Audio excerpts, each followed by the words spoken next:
Hey, everybody. Welcome. We're finally back with a Marvelous DeMystifiers episode.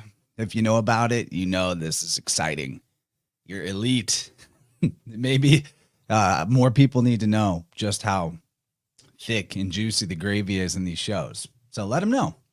Do us a favor. Share it out there with someone else you know that likes comic books and likes esoterica. You're not going to find this anywhere else, this level of decode. It's going to be a heady one tonight. We've learned from the ever-increasing complexity of each time we do one of these that we're just planning to do two-parters now, which is it's kind of crazy because we're talking about 45 minutes of content in terms of the episode 2 of season 2 of Loki. But hey, I think I just get better at this, and I understand the way that the symbols get layered and the numbers, the letters, and it just grows and blossoms out from there. It's so fun. I've had this experience for the last several of these where I pick a direction, like a major arcana theme, and I just go with it and start going through the episode and find evidence to support my conclusion that is not just supportive of it, but is like conclusive evidence. And this happened again with the one we're going to talk about today. In the ways that my assumptions were confirmed as I took the fine-tooth comb through this episode were just outrageous. So, Gabe, how you doing, man? You excited to be back into the Marvelous Demystifying? I know I am. Yes, sir. Yes, sir. I'm doing wonderful. Thank you for asking. I got myself a nice new grill, a bunch of dental work, so I'm shining bright and fresh. The audio is all crazy. Do you have earbuds you can put in and talk through a mic on one of those jammies? Maybe. Sorry to steal your thunder, and your teeth look great. Thank you. All is well. Let me see if I can link in with some earbuds.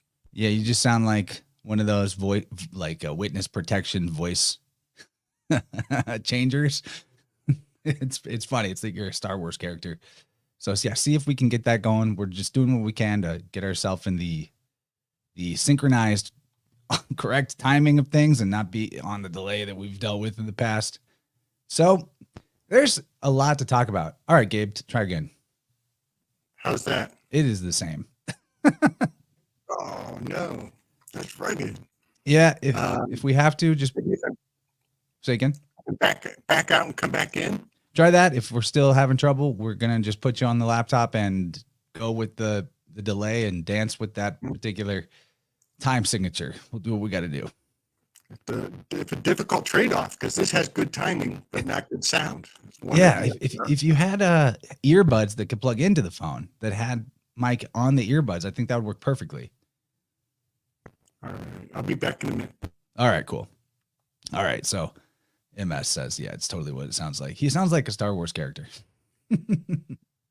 So I'll just introduce a little bit about this episode, get into the backstory. This one's called Breaking Brad. If you're new around here, you can totally watch this without knowing what goes on in this TV show Loki, or if you didn't catch the previous episodes of this. But if you like it, go back and check out the previous episodes of this because it all builds on itself. Where we left off before season 2, episode 1 was Loki having a Phoenix moment where he had to crucify himself and then be reborn and violently rip himself from every thread of time and space. And at that point, we start out in season 2, episode 2, Breaking Brad, with the all important mission of trying to find Sylvie, the female Loki. So that's where we begin in this episode. Hopefully we see Gabe here in a second. I'm just going to say hi to people in the chat. What's up, Priscilla, Jimmy, MS, Cody, Christy Crinkle? I like that name. Cool. Dylan's in the house. Wifey, Jenny G. Good to see you all. So if you weren't aware, this title is a play on the TV series Breaking Bad, which other than that, like punny title, I don't see actually a lot of similarity in the two things and the two shows. I don't think that that's really a thread worth pulling on, but it is a thing. So one of the things we're going to do, like every time we decode these, is we're bringing up some tarot cards from the Major Arcana that have a strong correspondence to the particular episode. Being that there's 12 episodes of this series, I think that it's fair to look for 2 cards being prominent in each of these episodes. And so far, that's borne a lot of fruit to think about things that way. The one that I see as most significant is definitely the High Priestess, or in the Thoth Crowley Tarot, what they call just the Priestess. All right, we got Gabe in the house. We'll just dance with that little delay. No big deal. Hey, man, welcome back. So I'm just going over the High Priestess for him. High Priestess letter, and the letter is so important, is Gimel, which is the G. It's the G that's also a C, kind of, because it's the 3rd letter of the old alphabets. The meaning of Gimel is foot or camel. It can refer to pride, lifting up somebody. That's kind of like reward. So the less common usage that at least I find it less common is the giving of reward or punishment. But I don't see a camel so much in this episode, but all the other elements are definitely there of the Gimel. Another thing that's important when we're analyzing these things is to consider the spelling of the letter, because if we're just looking for gematria for the number 3, which Gimel is number 3 as a number, it doesn't give you a whole lot. But if you spell it out, now you have a bigger number, gives you a lot more leeway to play with. So Gimel spelled out, Gimel Mem Lamed, GML, that equals 73. 73 has got all kinds of cool mysteries around it. I'm excited to know why Gabe was already talking about 73 recently with our buddy Topher. So you have, with 73, the most cool mystery about it to me is how it's the 21st prime number. Prime numbers being numbers that are not divisible by any number other than 1 and themselves. So the 21st prime number, but then if you reverse 73 and you make it 37, turns out 37 is the 12th prime number. So 73, the 21st, flip it, 37 becomes the 12th. So 21 flipped is 12. Something really weird going on with that, which I think is really cool. So I'm opening up the analysis to look for 73. Most prominently is definitely 73, but 37, 21, 12, I consider all that in the mix. The High Priestess as a card, meaning-wise, just full of meaning. You see the moon, crescent moon at her feet. This is secretly a symbol of the ark, not just the moon. You have the horned helmet. You got the 2 pillars. You got the pomegranate, the fruit. She's guarding a portal or a gateway. There's some mystery or secret that she's keeping. She's holding the Torah, the scroll of the law. Gabe, you want to unload on the Thoth Priestess card? I feel like you've probably given that one more thought than me for things that we might be looking to notice in this episode as they show up on that card. Yes, sir. Thank you. So it is going to be a bit of a time capsule because I recorded a whole episode with Topher that's going to come out in almost 2 weeks.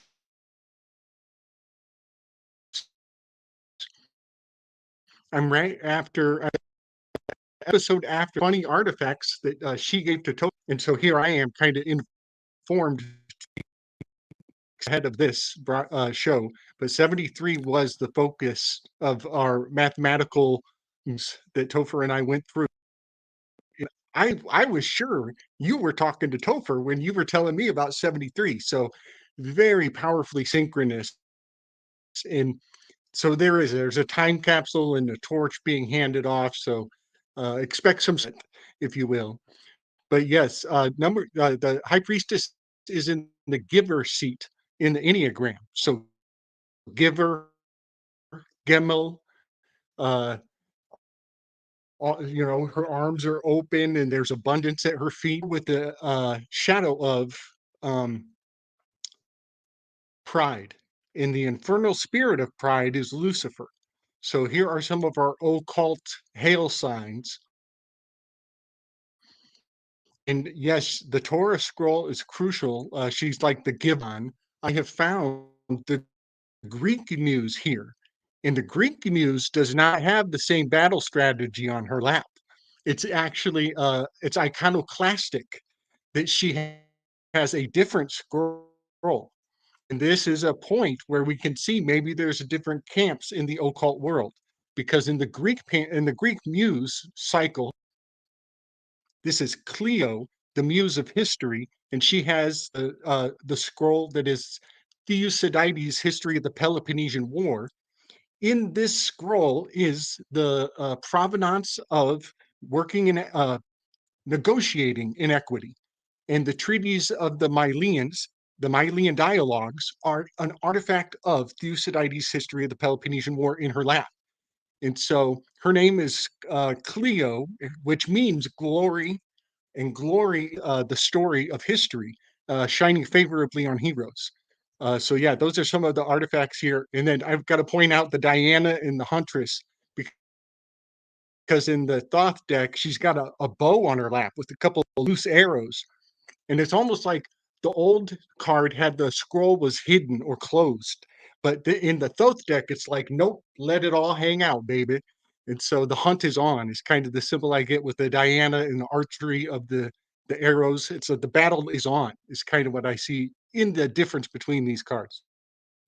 I love that, man. And that's a really great thing to point out for this episode, because it's about, like, the whole thing, or at least the beginning of it, is about hunting the hunter, right? They're hunting Hunter X5. And the bow is an arc, like the shape of an arc. And the arc is a big part of this episode, hiding behind the surface. You would maybe never have noticed, but trust us, it's there. And we'll reveal all that as we go. Oh yeah, actually I had a slide on this. Yeah, so the GML, 21st prime number, 7 times 3 is 21. So 73, the 21st prime number, multiply those digits, you get the number prime that it is. And then the reverse, 37, is the 12th prime number. Pretty cool. And I was thinking about, like, atomic number 73, just because once you get up to there to those higher elements, it is all occultism. I mean, there were several examples where motherfuckers just made up an element and everybody took their word for it and it got added to the table. You're seeing a lot of that coming out to the fore of fake science, with the resignations at the big Ivy League universities like Harvard. But Tantalum, it really caught my eye, because Tantalus is a mythological king who invited the gods over for dinner one night, and he thought, I'm going to offer them the best thing I can. So he sacrificed his own son and cooked him up and put him on the table.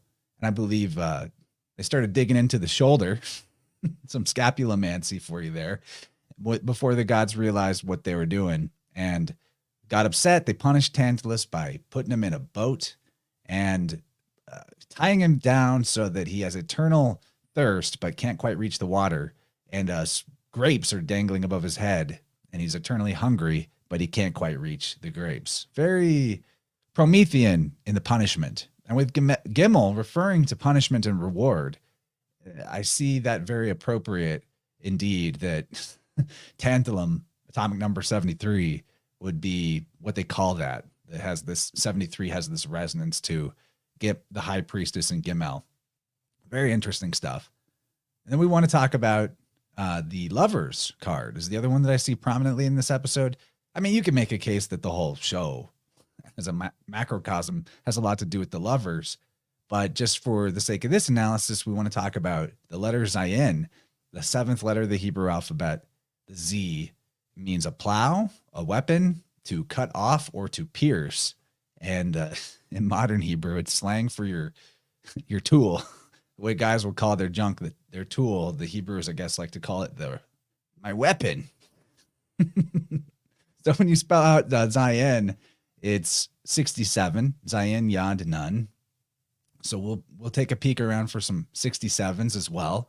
And I find it cool that those are the two that I landed on that seem to jump out the most for me in this episode.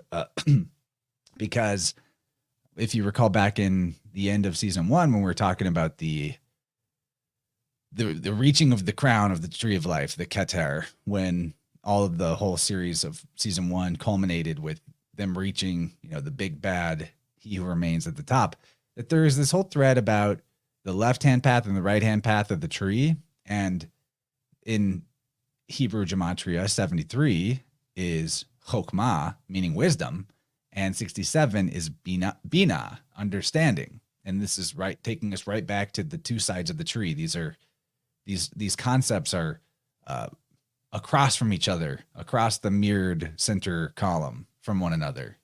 And so these two options, the right-hand path and the left-hand path, just keep kind of showing themselves as part of the plot, that the characters are dealing with the ramifications of whatever choice they decide to put themselves on.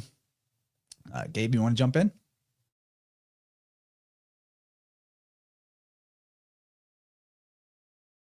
Yes, sir.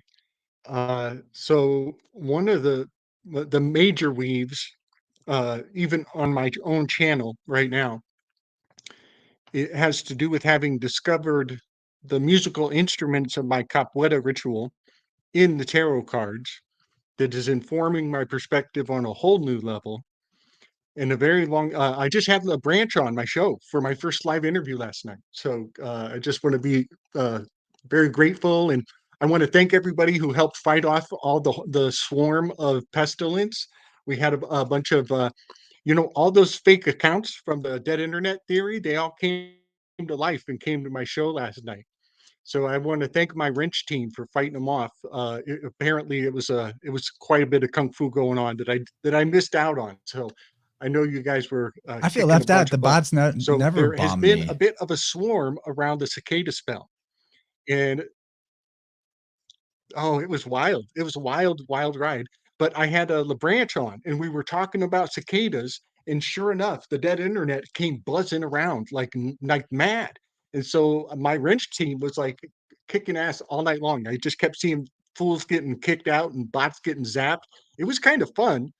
And we could make that like a regular game. Y'all could come help zap some because they were really it was intense. See, Rachel was killing them. She was knocking them out. Okay, but I want to bring the cicada weave here as well because of the number bus.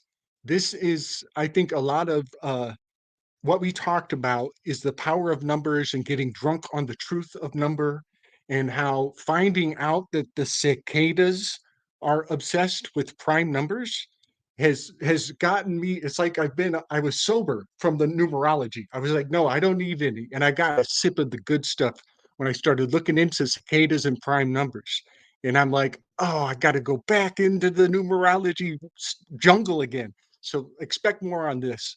But I want to say this, part of the discovery is the two broods that are coming to the surface are the 13-year brood and the 17-year brood. That is the sixth prime in the seventh prime. Those broods of cicadas are coming forward for a wedding, and they actually time themselves to syncopate so they can cross their genetics on certain years. And so 6 and 7 coming up in the wedding card. I did not expect you to do this. We are weaving incel in a fascinating way already.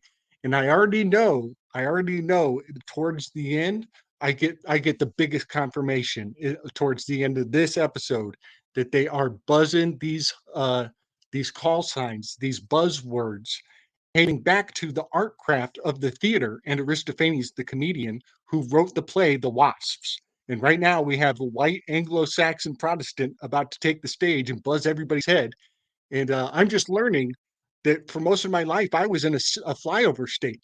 I was in a state of these buzzwords were flying over my head.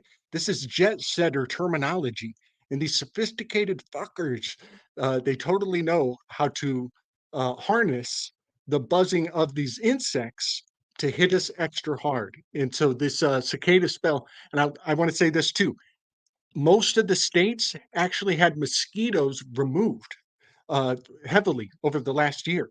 So we've actually been abstaining from the sound of bugs. I think they sprayed all the bugs under the cover of we're going to take out the mosquitoes, and we were actually had a whole summer with no buzzing. And just like during the lockdowns when we weren't going to the movie theater, the first movies we went to hit harder. You got to think of these things as drugs. And so we were abstaining from movies. And when they opened the movies up, the first ones hit even harder for the first time. Same thing with the insects and the bug calls. So last year was a year with little or minimal bug calls, while they're telling you that Bill Gates is launching synthetic bugs into your mind.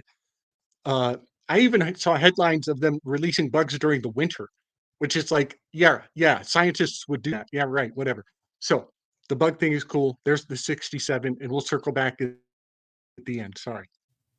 Yeah, I hope people see the wild significance of that. Cicadas, they'll probably need to go to your channel to get all the mysteries of cicadas and augmented reality games and all of that. But never thought about the number prime that the cicada is coming out on our 6 and 7, giving you that Zion Lovers card. That's pretty cool. And I could comment about the bugs. I mean, I've seen like the waxing and waning of the amount of bugs over the last 15 years. It's been very strange and sometimes disturbing when there's you go on a 3-hour road trip and there's no need to squeegee your windshield anymore, where you used to take that same drive and you'd be pelted and you'd have to clean off the windshield halfway through.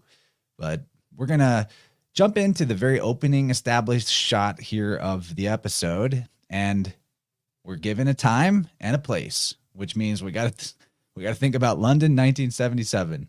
So London 1977, and in the background it says on this London Messenger like tabloid booth, it says, "Dreams, what do yours say about you?"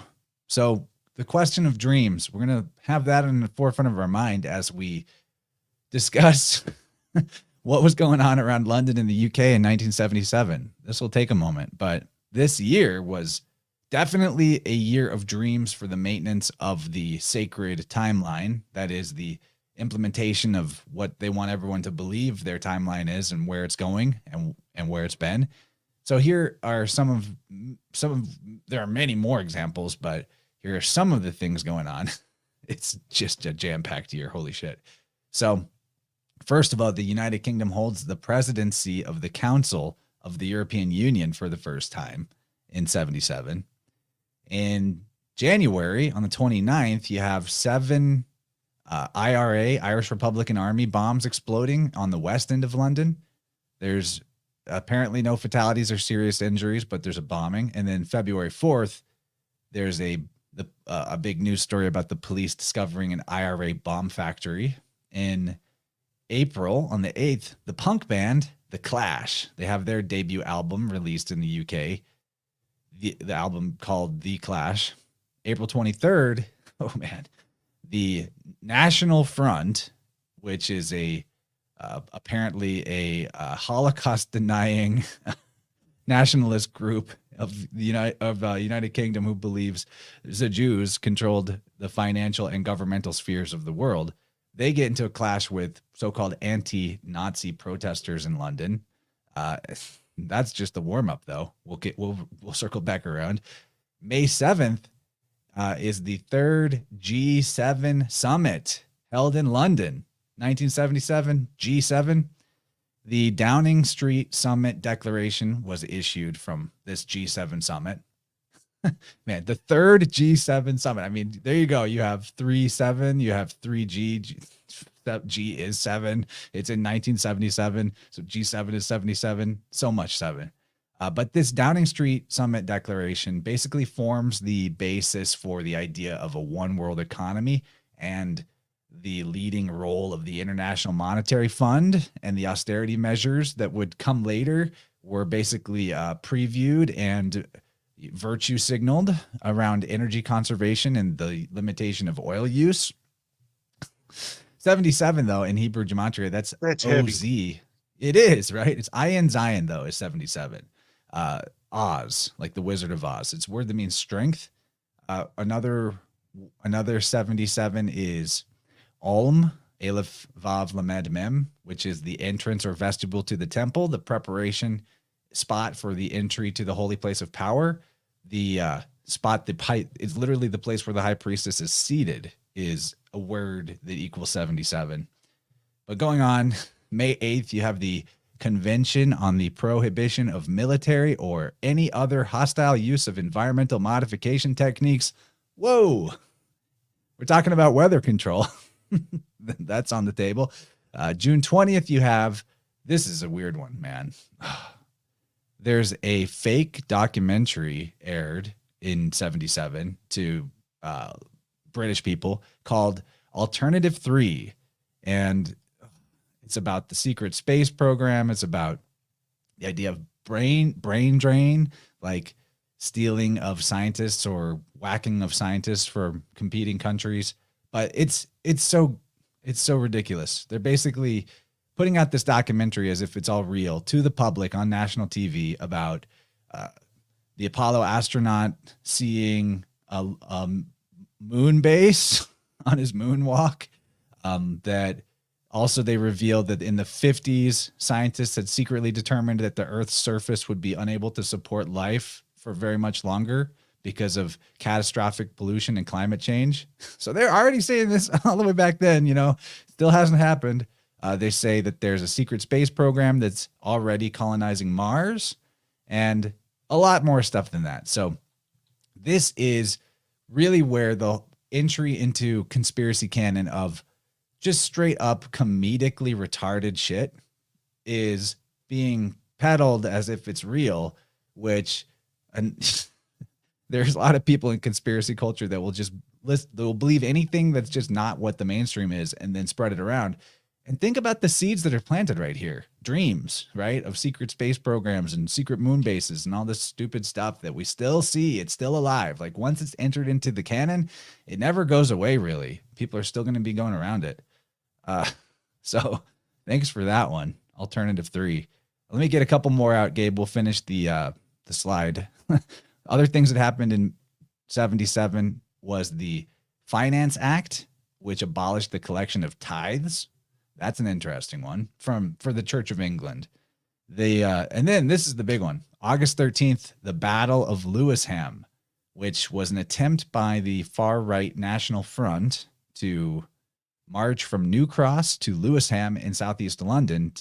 And basically the Antifa of the day gets in their way and they get into actual battles or fights to the point where they're actually commemorating it as the Battle of Lewisham, with a plaque that says that in Lewisham in London, there's this plaque that says thousands here united against fascism and racism.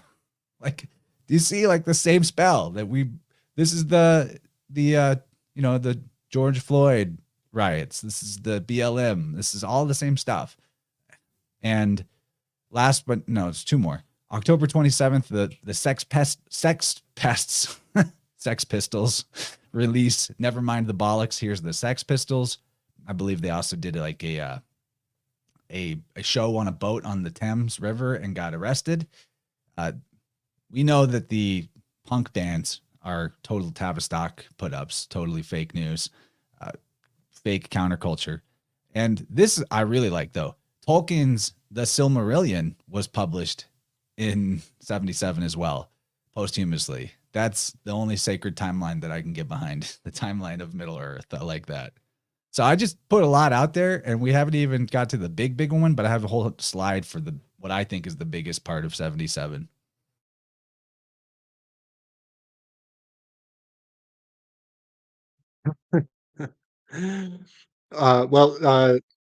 The Tolkien part is interesting because it has the Middle Earth implication. They're in this liminal space of the alleyway here. And on the wall is the Volkswagen. That's something that I focused in on. And the Volkswagen is a touchstone spell because of the folks. The mythology of the folks was revved up and turned into a frenzy to spark off revolution in the psyche of the German people. So a lot of the social engineering of capturing your stories from childhood, most of it, just a quick thing, Brothers Grimm and many of the stories that they harvested from people's childhood, we don't recognize them because some hero comes and saves the day at the end of those stories. That's not how German children were consuming their bedtime stories. The wolf always won. German children, the wolf always won. There was no lumberjack to come and make things right at the end. It was just, and then the wolf ate the kid. Go to sleep. And so that was the kind of stories that the Brothers Grimm was really fostering. And then I got to just mention that Adolf's name is the head wolf. The head wolf. That is what his name really means in Norse. And so my olfactory I have so senses much have on a the wolf head and the strong head whiff wolf. of the Dude, social engineering. Yes. it's all And the so head the wolf and the wolf head is all throughout this Kaput episode. You Garrett blow my mind. lupinum is, yeah, buddy. Kaput Garrett lupinum is common law for let him wear the wolf's head. And this is a command order for the populace, for the demos, for the sullied, ignorant masses. Literally, the foundation of the word democracy. This is a command order for all of them. If this renegade comes in your house, you have to burn your house down to kill him, or else we'll think you're in cahoots with him. So let him wear the wolf head is a command order that was hanging like a Dem McLeese sword over everybody's head. And then they put a guy on stage whose name is the head wolf. So the social engineering of the folks was a river stone, and they reversed the tone, and that is Adolf Hitler's car. And people turned it into a love bug. It's a love symbol. Here's the lover's card. These two cherubs are very much like the lover's card right now in this scene. And there is a love bug Volkswagen Riverstone hypochorized terminology. They round out the folks, and now that pill goes down easy. Same thing with Porsche 911. Porsche 911 is a rounded out touchstone cultural icon that everybody loves or admires. Yeah, I didn't even know that movie poster was the love bug till Jennifer sent that to me. Man, it's so internally consistent. I can't believe you're bringing up the wolf head because I didn't tell you, but the wolf head wolf is there's lots of that encoded in this episode, man.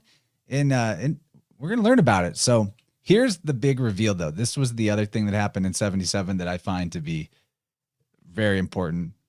The Silver Jubilee of Queen Elizabeth II. 25 years in her figurehead office.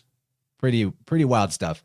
So I could have grabbed all kinds of images for this, but I thought this was most fascinating. These commemorative stamps for her Silver Jubilee.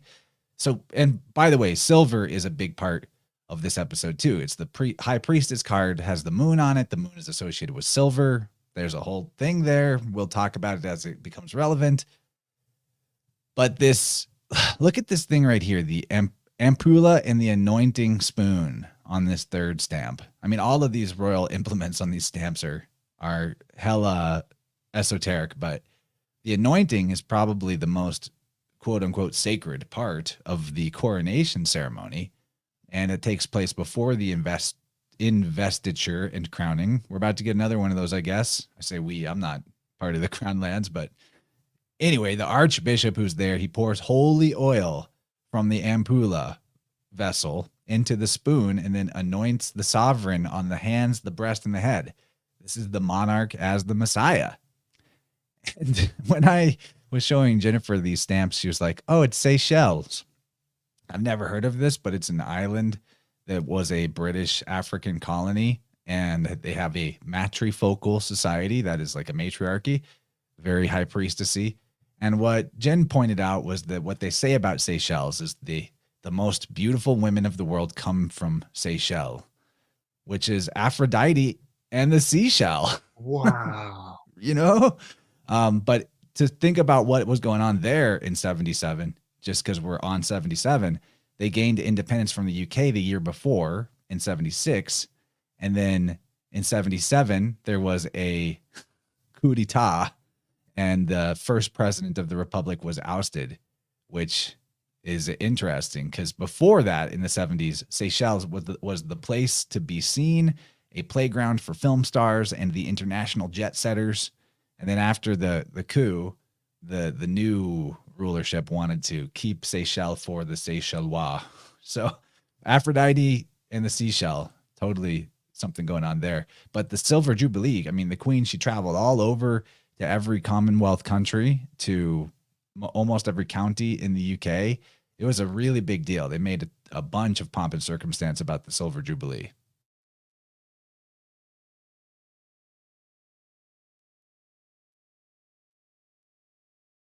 Dude, what a dig. What a brilliant dig. Uh, I learned, or I was reminded that Elizabeth is actually, I think that's John the Baptist's mom's name. So that gives kind of a Jesuit nod that I never really saw before, that Elizabeth is more of a John the Baptist lineage. Uh, I never thought of that, but this is a great find because so much of what I've brought to the table today is all a lot of Emperor card, but of course the High Priestess is the connection line. The 2 to the 4 is moving from Pride, High Priestess, uh, the Emperor card, number 4. So yeah, these are all artifacts on the tarot, man. This is high grade heraldry. Yeah, dude. Oh, this is just for you. So at that G7 event, the Prime Minister of Canada, Pierre Trudeau, father of the current Prime Minister Justin, he pirouettes behind the Queen. Check it out. I even have we can watch the clip.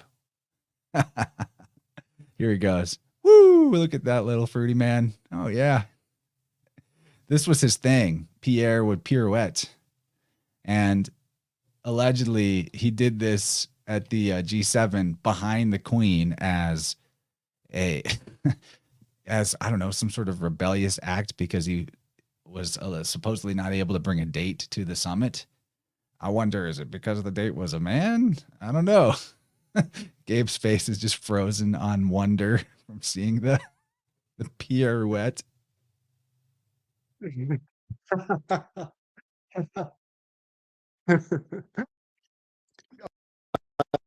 So very much, especially with that flower on his lapel there, this will be Heliogabalus, and who is an echo of Alcibiades. And that's fascinating because the number 8 muse in the symposium is the muse of dance, Terpsichore, and she's turning and twisting and doing a little dance move. So he's actually Heliogabalus was like the Dennis Rodman of emperors, and people look him up to try to say like, "Oh yeah, all the Romans were trans because there was this one emperor who wanted to piss everybody off really bad." So when you see these world leaders dancing, it's to provoke you. It's made to get your the bile churning. That's great. What an amazing catch. And Heliogabalus was all about the flowers too. This flower on lapel is probably a specific flower because the terpsichore often has a wreath with specific whatever foliage. That's great, dude. Great catch. Yeah, you can just chalk that into the category of evidence that And the Justin Trudeau's actually his real father is Fidel Castro, not Pierre. I don't know that Pierre was fathering anybody. So we're back after all that. We're back into the analysis, and the first lines of the episode as they're landing here in 77 London, Loki is saying, "We're not going to find Sylvie here because it's too safe. It's not a war zone. It's not an apocalypse." And here is some heavy-handed irony, kind of weaponized irony that because London in 77 was totally a hotbed for IRA and National Front, total troubles. There's even that so-called Battle of Lewisham. And the media of the time, if you go look into movies and TV shows or just what the news talked about in 77 in England, it was all about apocalyptic predictions and apocalyptic sentiment. Whether it's from the conspiracy culture, this is what's important too, is like what is now mainstream climate activism is straight out of what they seeded into conspiracy truther culture back in the 70s. So back then, if you were part of like the underground information, you were talking about how like actually the earth can't support life and there's secret colonies on the moon and Mars, and we're polluting the environment so bad we can't even live here. And then all that rhetoric eventually gets moved. The Overton window gets moved, and that becomes the mainstream talking points. So, you have to be real careful about the talking points you take on from truth or conspiracy culture, because you want to be sure that this is not the stuff that's just seeded by the Tavistockian institutes as a way to move the Overton window to new levels of like reality warping and manifestation. I speak and it becomes real type of stuff. You know, like we're hip to the climate hoax stuff now, but back then that would have been the edgy thing to talk about. Like, that you're not supposed to talk about this. So whether it's the punk bands or the truth or culture, there's always been this controlled counterculture, pseudo counterculture, especially with music. I mean, that's huge. So they are here to find Hunter X5, who is one of the TVA agents who was sent to find Sylvie. That was his mission. His TemPad went dark. So his TemPad is like his cell phone. And then, oh man, what's this, right? They're passing this movie poster on the way to the theater. Oh man, this is so big. Like you can barely see it. But I found a photo from the set of what is this movie poster, because it's not a real movie. And it's the Phone Ranger. Oh my God. If you remember the last, first of all, they're finding, Oh my gosh. they're looking for X5 with his, to track his TemPad. That's his phone, essentially. And this Phone Ranger character is an obscure Marvel character. We'll talk about him a little bit. But if you remember when Loki had his whole Phoenix moment in the previous episode, the thing that heralded that the ascension was about to occur was there's a bizarre, like Matrix-esque phone that started to ring, and the phone rings 9 times. That's Roman numeral IX. Phone IX. And then after the phone rings IX times, then Loki had his death evaporating into fire and smoke and then rebirth as the Phoenix up in the air. All of that happened. But so this guy, the Phone Ranger, very obscure Marvel superhero, who the story about him is he began as a telephone repairman, and his name was A.G. Bell, like Alexander Graham Bell, the inventor of the telephone. He discovered a broken phone that had acted as a prison for subatomic microverse aliens called the Celtas. I don't know, is that the cell towers? And subsequently, this guy used the aliens' technology to develop his superpower, which was the ability to tap into any phone line and surveil it. You cannot make this shit up.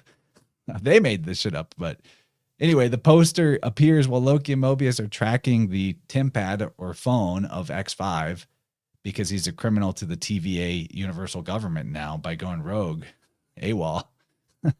So I just was thinking about this. Like, there's a huge thread in this episode about phone tracking and, surveillance through the phones. And so I just did the philological due diligence and swap the PH to a B, as you can do. The phone, as in the telephone or the phonograph, by the 70s had become the bones of society. It's the structure that everything rests on. And 77 in Hebrew, 1977, one of the meanings of 77 is goat. It's actually ayin zayin or Zion. It's the same word as Oz, strength. So the goat is Capricorn, and that's the bones and the structure. It's the Saturnian governance and authority and surveillance and all that. The phonograph, the telephone, the television, which the TVA represents, as that's what's transmitting the sacred timeline belief system to the society. All of these roll up into one device, the cell phone, which is what the TemPads represent. They are a portal to information about any time of human existence, at least information that's sanctioned by the authority to fit into the sacred historical narrative timeline and show up on the Google search results, right? But really, that's like the cell phone, the TemPad. It's such a huge symbol. It is the sacred timeline. It's the window to the sacred timeline. It's the distributor of authorized history and all that. I'm not this image from a Phone Ranger comic. Too many telephones have died today. The Phone Ranger is here to avenge them. It's so goofy.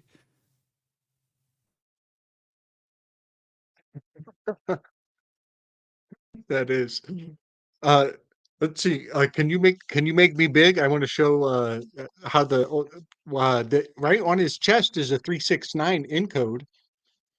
Because I actually watched a short documentary on the way they organized the numbers. They put a lot of time. They actually spent lots of money deciding on how they were going to organize the numbers on the dial-up. But PH is the high priest. R, here we might have fear.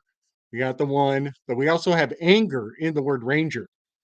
So yeah, there's some fear and some anger and some oneness going on. But that is a fascinating little headline that criminals. He's got your number. That's in the Enneagram theory. I believe that they have everybody's credit score, which is a much more sophisticated patterning. I think we all share these grooves, these habits. So yeah, having your number is totally an Enneagram social credit score encode from the conspiratorial lens.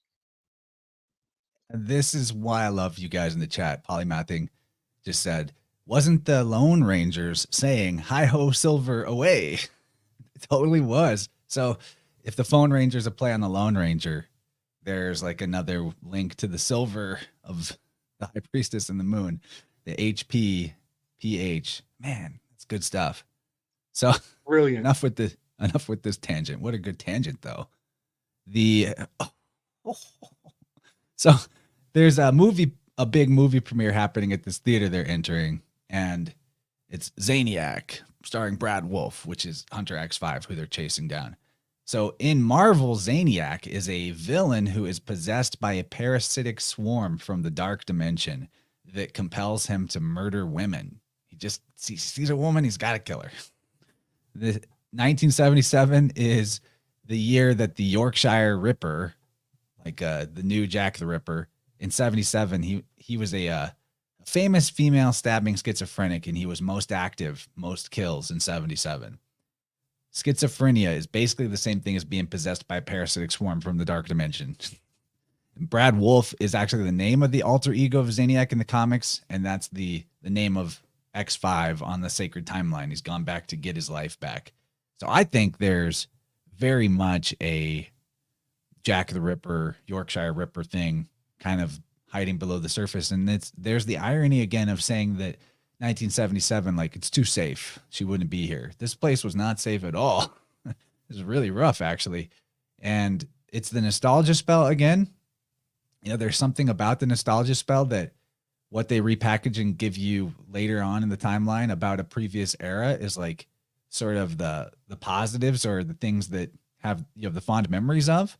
But when you really go back and examine what was going on in what seems like, from our nostalgia, a better time, it's all the exact same type of programming and social engineering and fear porn and all of it. It was all there. It's just maybe in some ways the intensity is ratcheted up, but it's not even that different. It's like, it's actually a very similar level of intensity to the violence or, the ginned up Antifa protesters, counter protesters, and all of that stuff. So they're here to see this Brad Wolf guy. But we see his car. I don't know if that's his car. Maybe it's not his car, but there's a car parked out front of the theater, and you got to notice the ARC in the license plate, ARK158H. And I'm honestly a little embarrassed that I missed this up till now. And that would be that the Hebrew word that is spelled Tav Bet He, which is used to mean the Ark of Noah, biblically speaking, that it's transliterated usually as TBA or Tiba or something along those lines, but B and V are the same letter in the old alphabets. So literally the Hebrew word for the Ark of Noah is transliteratable to TVA, which blows my mind. I couldn't believe that, because the TVA is very much like the Ark of, they contain the entirety of the sacred timeline. They know the whole record of the sacred timeline. That's what an Ark is. But the second part on this license plate was a little bit more of a mystery to me, 158H, I tried all sorts of ways to look at it with gematria, and then I simply decided to reverse engineer the numbers into Hebrew letters. So if you read it from right to left, it reads, ah. But if you read it from left to right, it reads, ha ha. So I thought I was kind of getting laughed at here because I had gone all this series without connecting the TVA to the Hebrew word for the ark, Tav Bet Hey. So it felt like I was being laughed at. But it is worth mentioning that I also discovered that this Tav Bet Hey, this word for ark, it's also the same words where you get Thebes, the city of Thebes, you get Tibet, all of those words. But it's a 407 in gematria. And because Tav is 400, Bet is 2, and Hey is 5. And another 407 word in Hebrew actually means arrows, like from a bow. And we know that the being on the ark is Eros, the savior, the erotic principle. And he rides the ark in myth, or, the representative of him in the Trinity, so to speak. And the arrows are in the ark through gematria. Interestingly enough, they're in the same number. Then there's this word in the Greek Septuagint. That's the first books of the Old Testament written in Greek, translated to Greek, the Septuagint. In Exodus 2:2, they refer to the ark as a hey theba, same word basically, but in Greek it equals 37 rather than the 407 of the Hebrew version of it. So there's the 37 of our high priestess, the 12th prime, 73, 37, 21, 12, all of that caper. And 37 carries the idea of sanctuary, which is relevant in various parts of this episode too. And really just like the idea of something being arcane or the arcana, it referring to secrets like the high priestess. That word comes from ark. And one of those secrets is that the crescent symbol is often confused to represent the moon, while it's covertly, or it's been forgotten, that it's a symbol for the ark.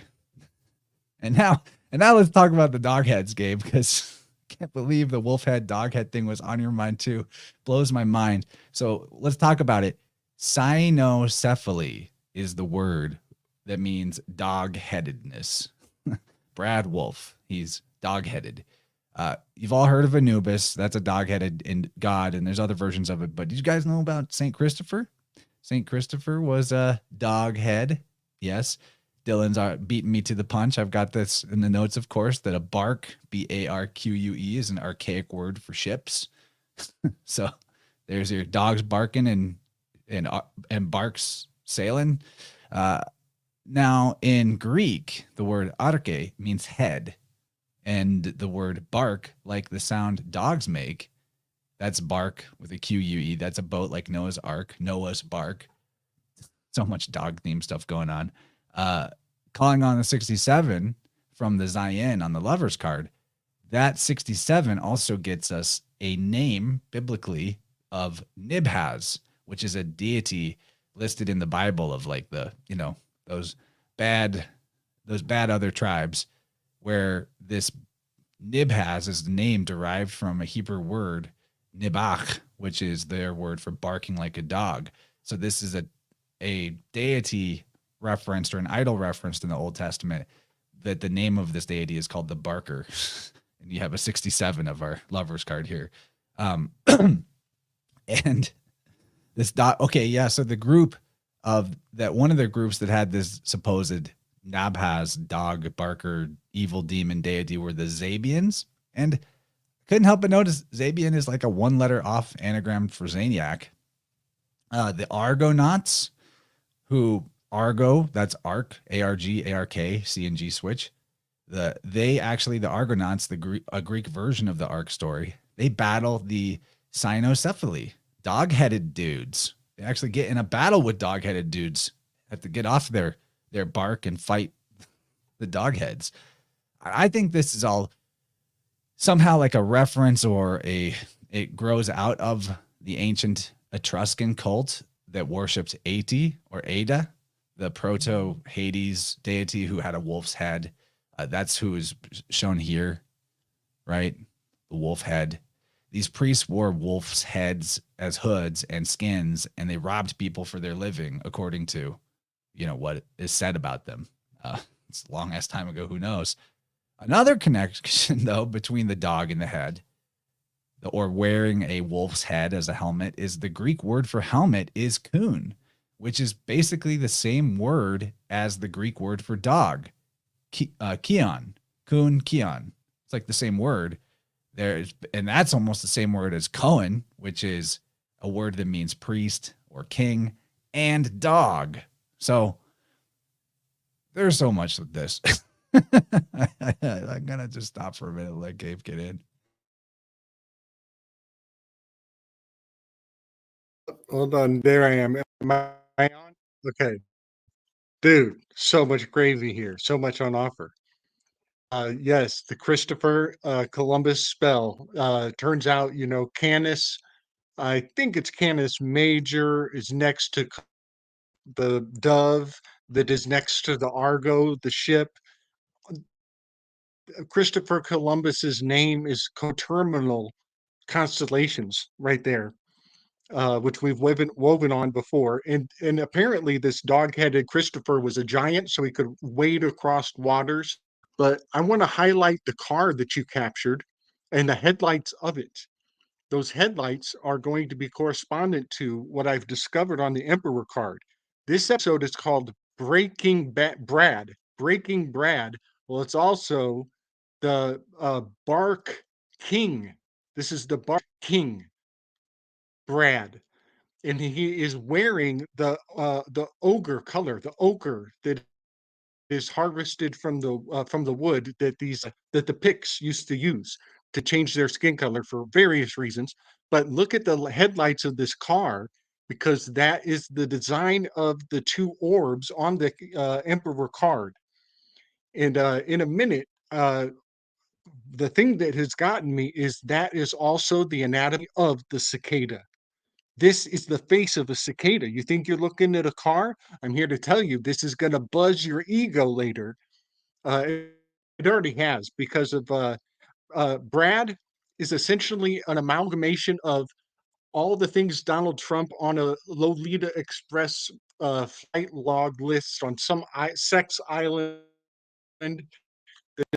Is basically from Oliver Twist, Laputa floating of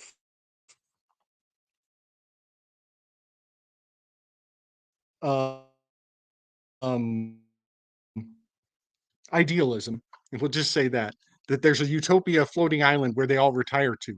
And we end like a locust is correspondent to what I'm about to show. Can you will you pull up the one I sent? Oh man, Because when he gets out of the car, he strikes the pose. And he is. We're getting too choppy, man. I think I need to take the mic Donald Trump for flow purposes. The choppiness like is not working. We're getting like spurts of you, and then blah, and then back, and then blah. So not sure what to do about that.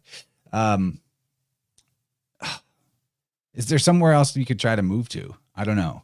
I want you to be here, but I don't want to have a bad quality conversation that's, if I can't make it out, then it's too far gone. You know what I mean? And because I'm a professional at making out what Gabe says. So I'm sorry, man. You have any ideas of what you could do?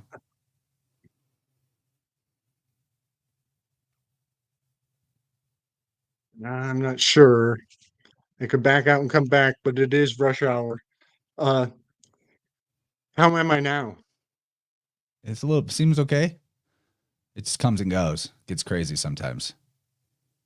No, that bad. Damn. Oh, killing me. All right. I'll back out and come back in. Maybe I'll try the phone again. Maybe try like a different part of the room,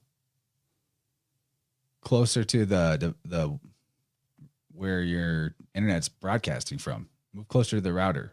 That's what I think. I know you want to be next to the zebra, but can you maybe go somewhere else away from the zebra. Yeah. I'll Beyond try. I'll see Language if that points out- works. I'll come back in a minute.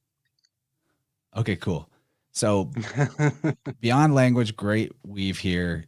General Docs is who Brad X5 is working for, and Docs could be dogs. General of the dogs, the dog tags. Supposedly the dark occultists refer to the military as their dogs. It makes sense. So I will just kind of plug along. Hopefully we get Gabe back. Sorry about that, everybody.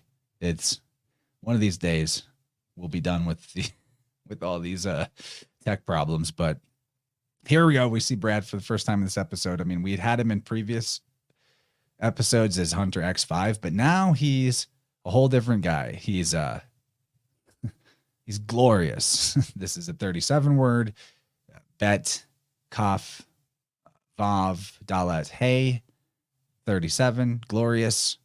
He's, this word glorious, the context comes from Psalms 45:13. The king's daughter is all glorious within. Her clothing is of wrought gold.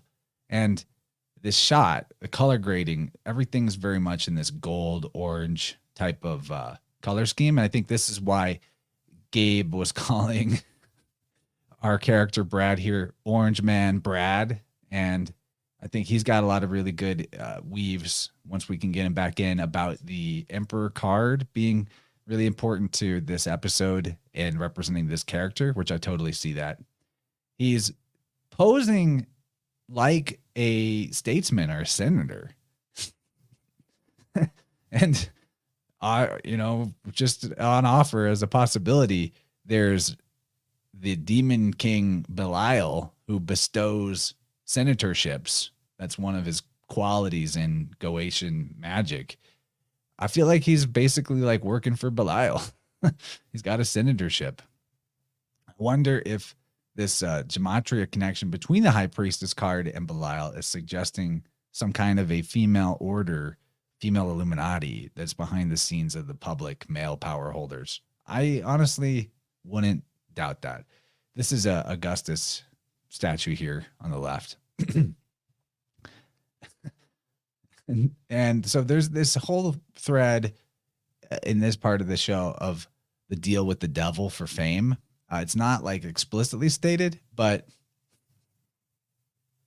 yeah, Dylan points out the name Belial is literally the god Bali. That's true. Yes, it's a classic fragmentation of linguistic fragmentation of one concept into a bunch of different variations that are all really the same thing. So yeah, Brad's talking to these reporters. They're asking him how does he feel about his meteoric rise to fame. Anytime you get a meteoric rise to fame, you should be someone gets a meteoric rise to fame, you should be alarmed about them.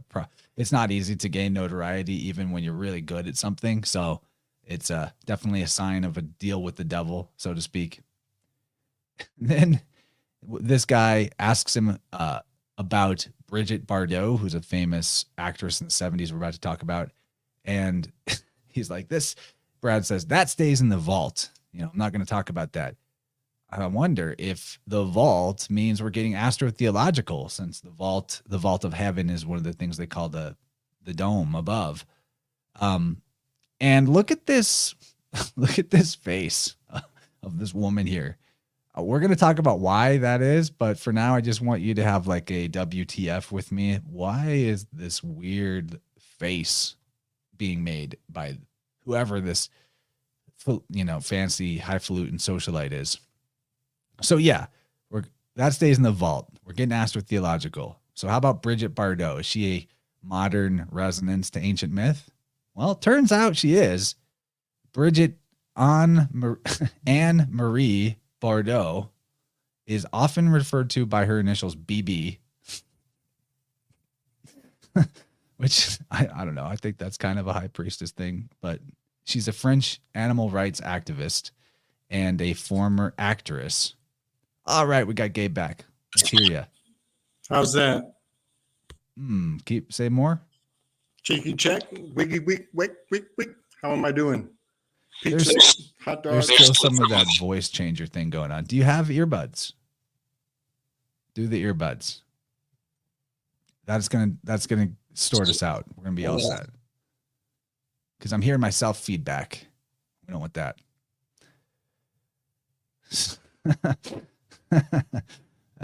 Yeah, Dylan, Cap of Liberia on this statue. Wait till you hear why I have these photos here.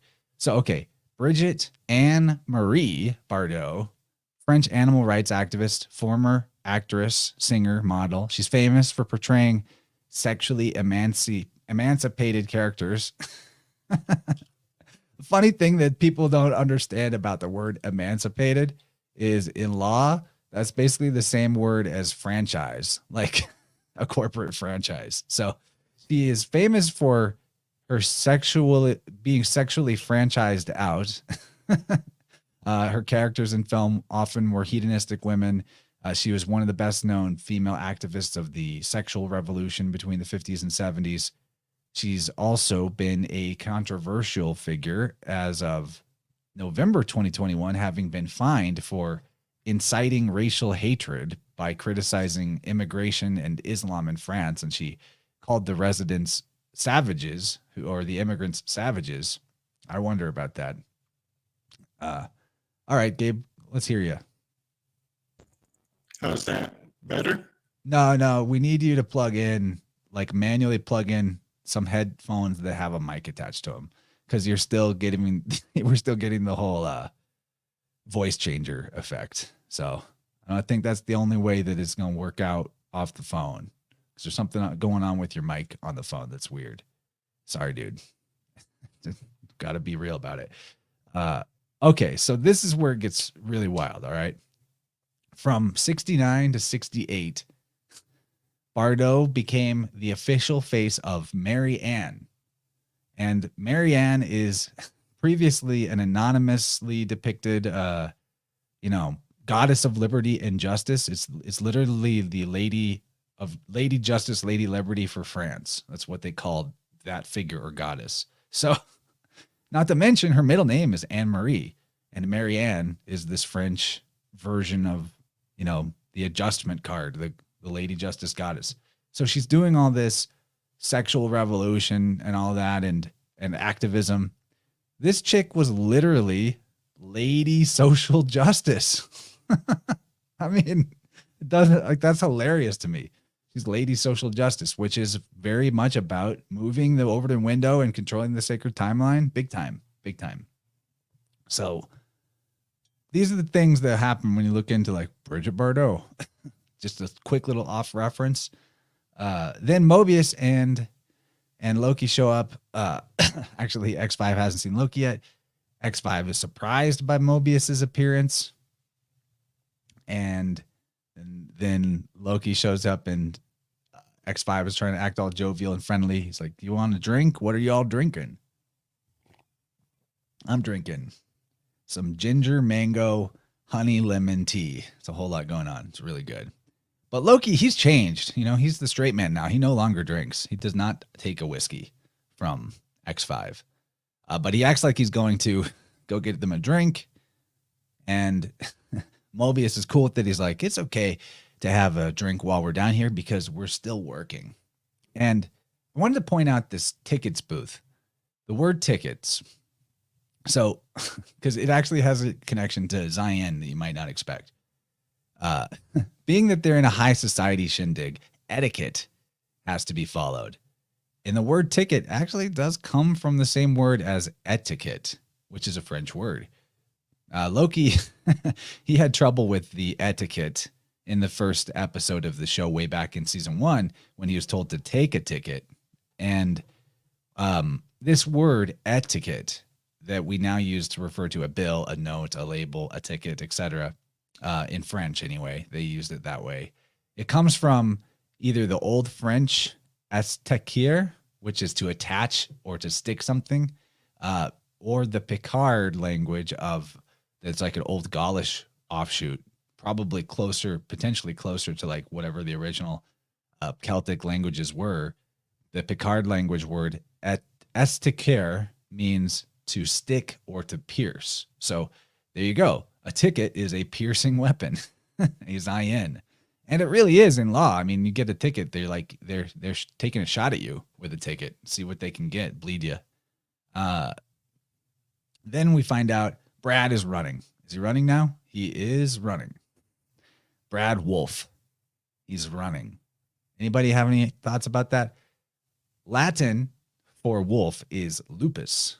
And a wolf is called lupus because of its excellence at running. And that word root, it attaches to the idea of running in other languages too.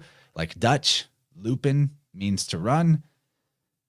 We just saw a sexually liberated social justice goddess. And in Latin, the slang word for a prostitute was lupa, a female wolf. And later in English, particularly the 19th century, men who were sexually aggressive, like the zaniac, they were referred to as wolves. Brad Wolf is clearly lusty for his licentious life. Tickets can mean license. There's actually multiple references in this episode to Brad Wolf and running, because wolf and running, those concepts go together. It's a language joke. In mythology, Loki is obviously heavily associated with wolves. His mother is Laufey. Well, actually, more important is probably that he's the father of Fenrir, the wolf that consumes Odin during Ragnarok. That's a pretty big deal. So Loki's the father of a wolf, but his mother Laufey, if you do the F to P swap, you could totally land on the word loop. Lauf, loop, it's the same thing. The mother wolf archetype is very common with mercurial figures like Romulus and Remus, for example.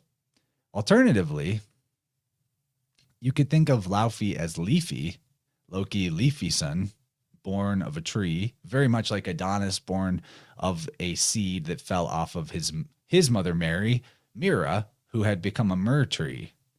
There's hopefully this all makes sense. I feel like I'm just throwing a lot at you guys, but it's fun to me. So B-15 shows up in the alleyway, and as Brad is out there having ditched Loki and Mobius, he's checking his TemPad phone, and B-15 comes up. She pretends to be a fan asking for an autograph, and then she mugs him. I think it's very racist of Disney to have her steal his phone like that. It's very racist. we see B-15 in season 1 that she's a highly armored and a hardened order follower. In season 2, her costumes are getting progressively more vulnerable and soft, which I find interesting. She still uses the traditional TVA tactics of entrapping her target with the name, because she calls out his name basically, and she requests his autograph. That's what it was. Yeah, she requests his autograph, and that's how she sneak attacks him. So you see what I mean? Like the autograph, the signature. She's asking for that. That's the TVA tactic. That's the government tactic. It's the name sorcery. Totally. It's the entrapment. Wish Gabe was here for this. Hope he is watching. Okay, man.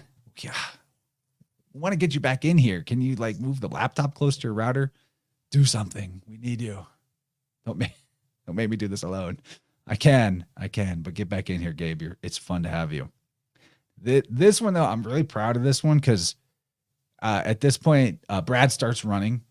Wolf starts looping, and a lot is flying by in the scenery as he's running. And if you just pause at the right moment, you see, first of all, there's this truck with the number 6074 PG on it. And then back in the very back, there's a very sneaky square root symbol. And so what is going on here? I did some puzzling, and my first instinct was to take the 6074 and just square root it. And wouldn't you know, you actually get 77 when you do that. It's actually 77.9. It's a big repeating decimal, but you get 77, and that's 1977 in this scene. So that tells me there's something up with that. That square root symbol is not an accident. If you add up the number letter combo here, 6 plus 7 plus 4, and then you take the P as a pay, which is 80, and the G as a 3 for Gimel, that equals 100. And in Hebrew, gematria 100, one of the words is a contest, an exertion. There's a quarrel or strife. That's exactly what's going on here. They're running. they're having a running contest.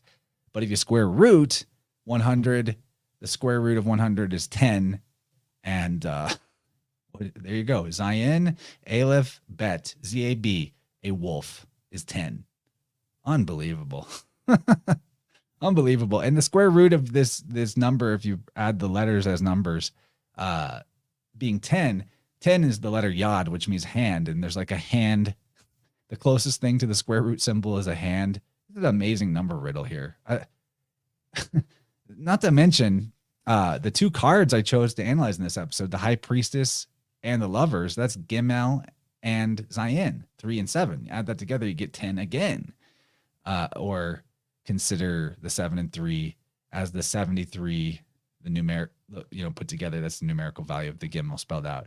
I just think when I see this 6074 in a square root symbol, and I get the year that they're set this scene in, 77, and I get the wolf and the contest and the strife out of it too, I just wonder, like, how much of this is intentional and how much of this is something coming through the creative process and talking to us through the creative process of this group of people who made the show.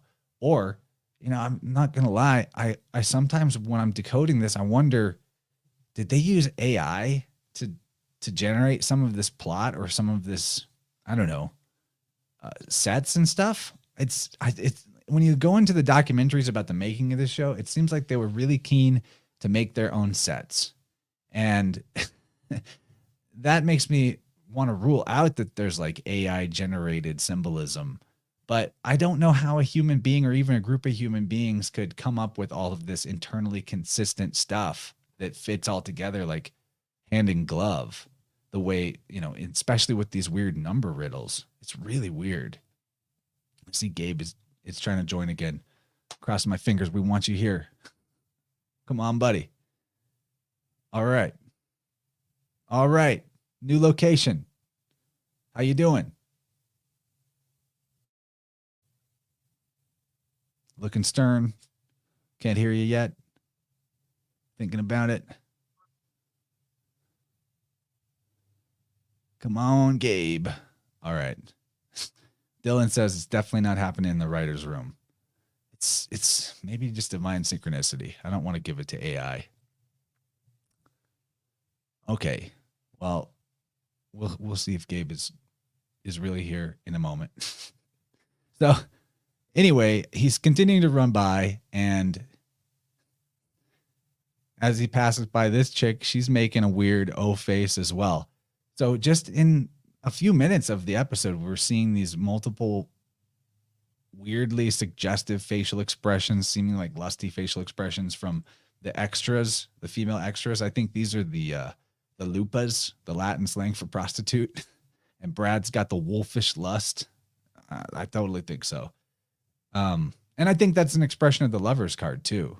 Like all of these like lusty extras, facial expressions going on. All right, Gabe, you good? You look good. You try to talk, buddy? Try to talk to us? We all want to hear your thoughts on all these things I just put out there. You can do it. Okay, just looking stern. All right, I'm going to keep pushing on. There's so much to talk about. It's probably, like, I have 9 pages of notes, so it's probably somewhat fortuitous for me to just talk and get through it because there's so much. So Mobius catches up to him. Come on, Mobius. You're going to ruin my life here, he says. The TVA is trying to run his life, run into ruin. He's a TVA star, which means he's on the controller's leash, like any other TV stars. Then Loki comes in the scene, blasts him. He falls backwards between 2 pillars, right? The High Priestess, representing the Keeper of Secrets and Mysteries. Brad is akin to that archetype because he's got the secret knowledge that is needed, that Loki and Mobius need. It's another example here too of the falling back on the ass that seems to happen in like every episode of this show for some reason. And this is weird. Okay, so where he lands, there's a lot of stuff going on. First of all, first thing you might notice is the 52 down here. 52 is, of course, the number of weeks in a year. The High Priestess in the Torah, that's, the High Priestess, one of the secrets she's guarding is the secret of the cycle of the year. But also in biblical gematria, 52 is heavily associated with the character Caleb. And Caleb was a spy sent by Moses to do some reconnaissance in Canaan. And obviously Brad is a spy in this part of the show. He was a spy sent to find Sylvie. Also, Caleb means dog in Hebrew, and he's Brad Wolf. So a spy and a dog in the same character, in the same number. Interesting. But wait, there's more. Strand Lane is what you see on the sign in the back here. It's famous in London. Strand Lane is famous for having an old Roman bathhouse. It's at Strand Lane and number 33 Surrey Street. The baths, the Roman baths, were definitely a place that the politicians and nobles would be convening, and a lot of spying would probably be done there as well. Plus the, your wolfish sexual perversions are probably a thing going on at bathhouses. And I believe that we see that symbolized by the dirty back alley mattress here. It's probably the same one Joe Rogan uses when he goes to London. That exact back alley mattress. And there's actually a dumpster. You just can't see it in the shot. There's also, Jennifer pointed this out to me. There's a phrase, go to the mattresses, that I guess is like an Italian mafioso phrase. It's about, or it's from like The Godfather or something, which is about preparing for battle or going to war. And that's kind of what Loki and Brad are about to do, right? They're doing battle. They're having a war. Sorry, Rachel, about the gross joke about the mattress.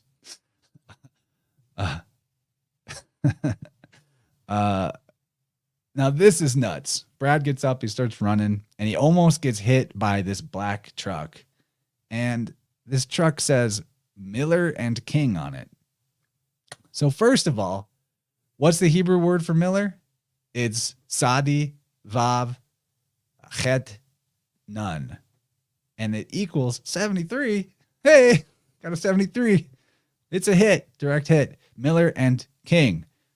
King, that would be enough if it was just Miller, but King is also coming from that word Kahan or Cohen, which is the Hebrew word for priest, but also dog. So we, yeah, exactly, Dylan, Kingmaker. So there was a mail and a mail truck in the last episode. It was a big deal. But when you think about the word Miller, it's basically the exact same as the word mailer, and it's a black truck. Are you getting it? Are you getting it? Black mailer of kings, aka the spies and the priestarchy. They've got the rulers in their pockets and the celebrities too via blackmail that they have on them. He's almost killed by the black mail truck. You see, there's a whole lot going on here that you might, you just watch this show and you wouldn't notice, but that they're telling you about the blackmail culture and the deals with the devil that get people into their meteoric rise to fame, like this character. It's a big one. Blackmailer of kings. That blew my mind.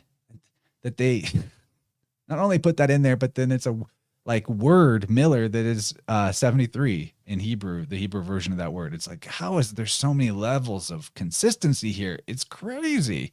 It's really crazy. I liked that one though. Really liked that. Then, okay, in this shot, we have this chase scene continues. It really reminds me of the chase at the end of the first Matrix movie, where Smith and Neo are having their chase down in like the subway scene and all that. Kind of has like a same visual quality to it. Lost my notes. Okay, here we go. Then Loki's like, come on, I cornered you at the fence. You think you can get away from me? There's no way you can get away from me. Well, actually, Brad then blips himself out at the fence. He hits his tim pad though, and he blips himself back to where he was before, back at the alleyway with the mattress. Since the tim pad is basically like the cell phone, I wonder if this like looping back to where he was. Remember, looping means run, and he's using the tim pad to loop back to where he was. I wonder if this represents the back button. You know, like this is a modern cell phone technological thing, like the internet thing, the ability to loop back to where we were and avoid confronting that which we weren't ready to confront or don't want to confront. An American Werewolf in London. Totally. Gabe says, more Messier Marathon Olympic psychic crop dusting. Race bait quota. Okay, next slide. Oh, I'm sorry for this, but I was thinking about how Brad blips himself out at the fence. See, he was cornered in this fence. So I started thinking about fences, generally speaking. I found the Hebrew word for fence is GDR, Gimel Dalat Resh. And that made me wonder, well, okay, let's flip those letters around. What's DGR? It's a dagger. DGR in Hebrew, Dalat Gimel Resh is a dagger. Same thing as the English spelling, basically. But thinking about the 52 that we just saw and Brad as a dog, I somehow just wound up on a Wikipedia page for something called dogging. Sorry. It's a British slang for having or watching someone else having sex in public.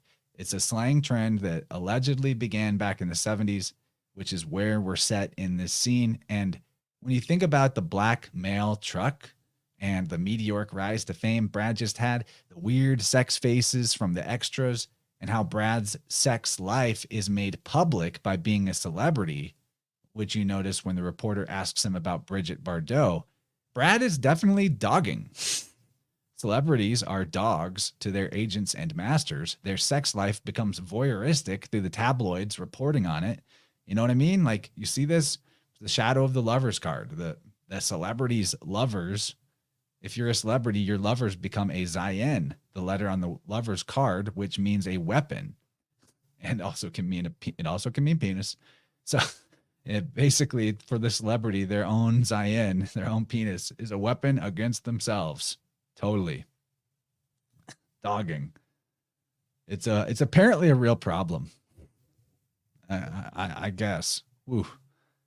Then Brad, he's looped back to the dirty dumpster in the back alley. He runs the other direction. He comes to a street where there's a group of punk rockers, and they surround him and begin taunting him. We clearly see a 59 above the doorway. 59. This is the 59 of Akim, which means brotherhood, countrymen, fraternity. It's a word that is also used in connection with the offspring of Samael and Lilith. So, it's like a corrupt brotherhood, a fallen brotherhood. So Brad, he's very alarmed by these punks that are surrounding him and taunting him. So he picks up a Zayen, a weapon in the form of a pipe. Zayen also meaning penis, and it's a tube, So basically, Brad is now swinging his dick in front of a large group of people. He's totally dogging. So it turned out to be correct when I somehow landed on the Wikipedia page for dogging. Luckily, it's Wikipedia. There's nothing graphic other than, the descriptions. I feel like I got to pay that away. But then Brad, he swings his Zayen. He takes a swing, and his pipe goes right through the guy. And it's this point that it dawns on him that the entire punk rock scene is an illusion. No way. And if you remember all that stuff that's going on in England in 77, the Clash, the Sex Pistols, the fake arrests of, I think it's the Sex Pistols, where they are having a show. It might have been the Clash. It's one of these. I didn't care. I never liked punk stuff, but they're this de facto counterculture. they're presented as like an authentic counterculture. They're played on the pirate radio stations and all that, but it's all complete Tavistock creation. It's all completely social engineering stuff. And, you know, the British invasion that hits the United States, all of that. All these hugely influential punk bands were having their rise to power, their meteoric rise, probably blackmailed and everything too, to keep them on their leash in the year 1977, where the scene is set. And now we see in this allegory that Loki, who is basically the representative, or in a lot of ways, he's now the leader of the TVA. Maybe not officially on paper, but they're all following his lead.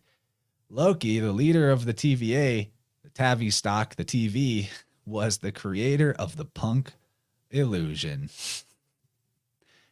Punk rock, as many other pseudo counterculture movements since then have been, is a Tavistock construct, another control mechanism. Womp womp. Letting you know, this is all fake.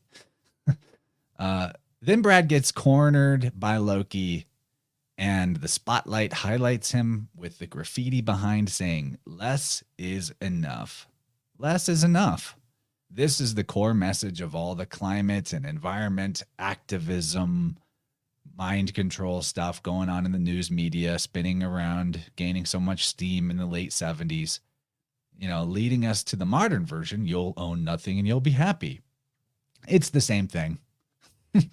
I have to wonder if these are gypsies in this caravan too. You know, living in a back alley in a caravan. That's a very gypsy move. Didn't really think about it that much till just now. Then then we get this shot where we see that the two Loki copies that are closing in on him, they cast shadows on the wall, and the shadows grow horns, which is really in effect just for us, or maybe for Mobius to see, because Brad isn't looking at the shadows. The horns, they have many layers of symbolism to them, many, many layers, way too much to try to unpack the symbolism of horns. But in context with the less is enough message, we're definitely seeing the shadow of the cornucopia idea, the horn of plenty. The horns are also particularly associated with the Egyptian god Amun, the hidden one, who the Greeks syncretized to be a version of Zeus. But in this context, Loki is the hidden one in this scene because Brad doesn't know which, if any, of the Lokis in front of him are real and not just illusions. Looking at the chat. You guys are saying great stuff. I'll try to comment more on your guys' weaves. Keep throwing them out there. You guys are crushing it. You see also these half crescent horns are on the High Priestess card as well, not just on Loki. Got a voice message from Gabe. Is this to play on the air, Gabe? Because I could do that. Or should I listen to this after? You let me know in the chat, assuming you're still here. Then we get the reverse shot. Okay. This voice message is for the show. Okay, cool. Give me a moment, guys. Bear with me. We'll put Gabe on the air. I'm really sorry about the lameness of the tech problems. I want to fix it. If I was where you're at, I could have you set up. I'm good at IT stuff. I always just make the mistake of assuming that we're all set before we stream, and should have got with you earlier to try to iron it out. I even sent him a Wi-Fi booster that theoretically should be rectifying the whole issue, but we're not quite there yet. So Gabe's got a couple-minute voice message for us here. I'm sure he's just bursting at the seams because I've been putting so much gravy on the table. And all right, let me just make his voice clip a little louder. I'm in my audio editing software here because I have to save it from Telegram and then save it to a format that StreamYard can play. So easy peasy. I can talk and do this process at the same time. Okay. Thank you, everybody. You know, I get nervous when there's not just a seamless flow of absolute gravy. I feel like I can't leave gaps or pauses, but you guys are cool with it. All right. Oh, wow. Okay, I saved it the wrong way. It's too large. Got to redo that as an MP3. Uno momento. Tried to do it as a wave. Okay. This is live streaming, everybody. And okay, this ought to work. Uploading Gabe's voice message. Rachel, thanks for the super chat earlier. You are a champion. PK says he made a call. He got the internet sorted. Get back on here, Gabe. We totally do want you here. All right. This is Gabe's voice message. All right. I'm going to try to send a sound bite to weave on Brad versus the Pandemos. He's fighting the Demos. The democracy of the laughing philosopher, Democritus, is the weapon against the individual. And so Brad swinging the emperor's scepter in against these shadows and illusions is the spell against the individual. He is fighting the demos, the mob. This is literally the mob that democracy is based upon. And psychically, it really is just shadows on the wall. But we all agree to swing blindly in that cave. So Brad is absolutely the Emperor card, and this is the Bray King Brad episode. So he is the Emperor.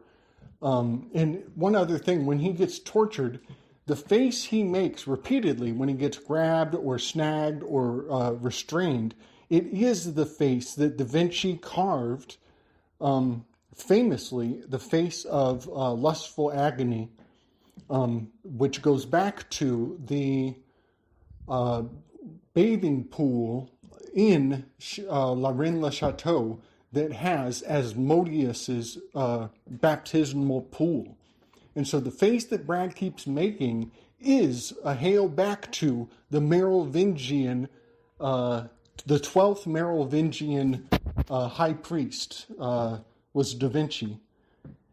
And his drawing of agony is perpetually put on the face of Brad over and over. So if you look at some of my graphics, this is all embodied in the Emperor card.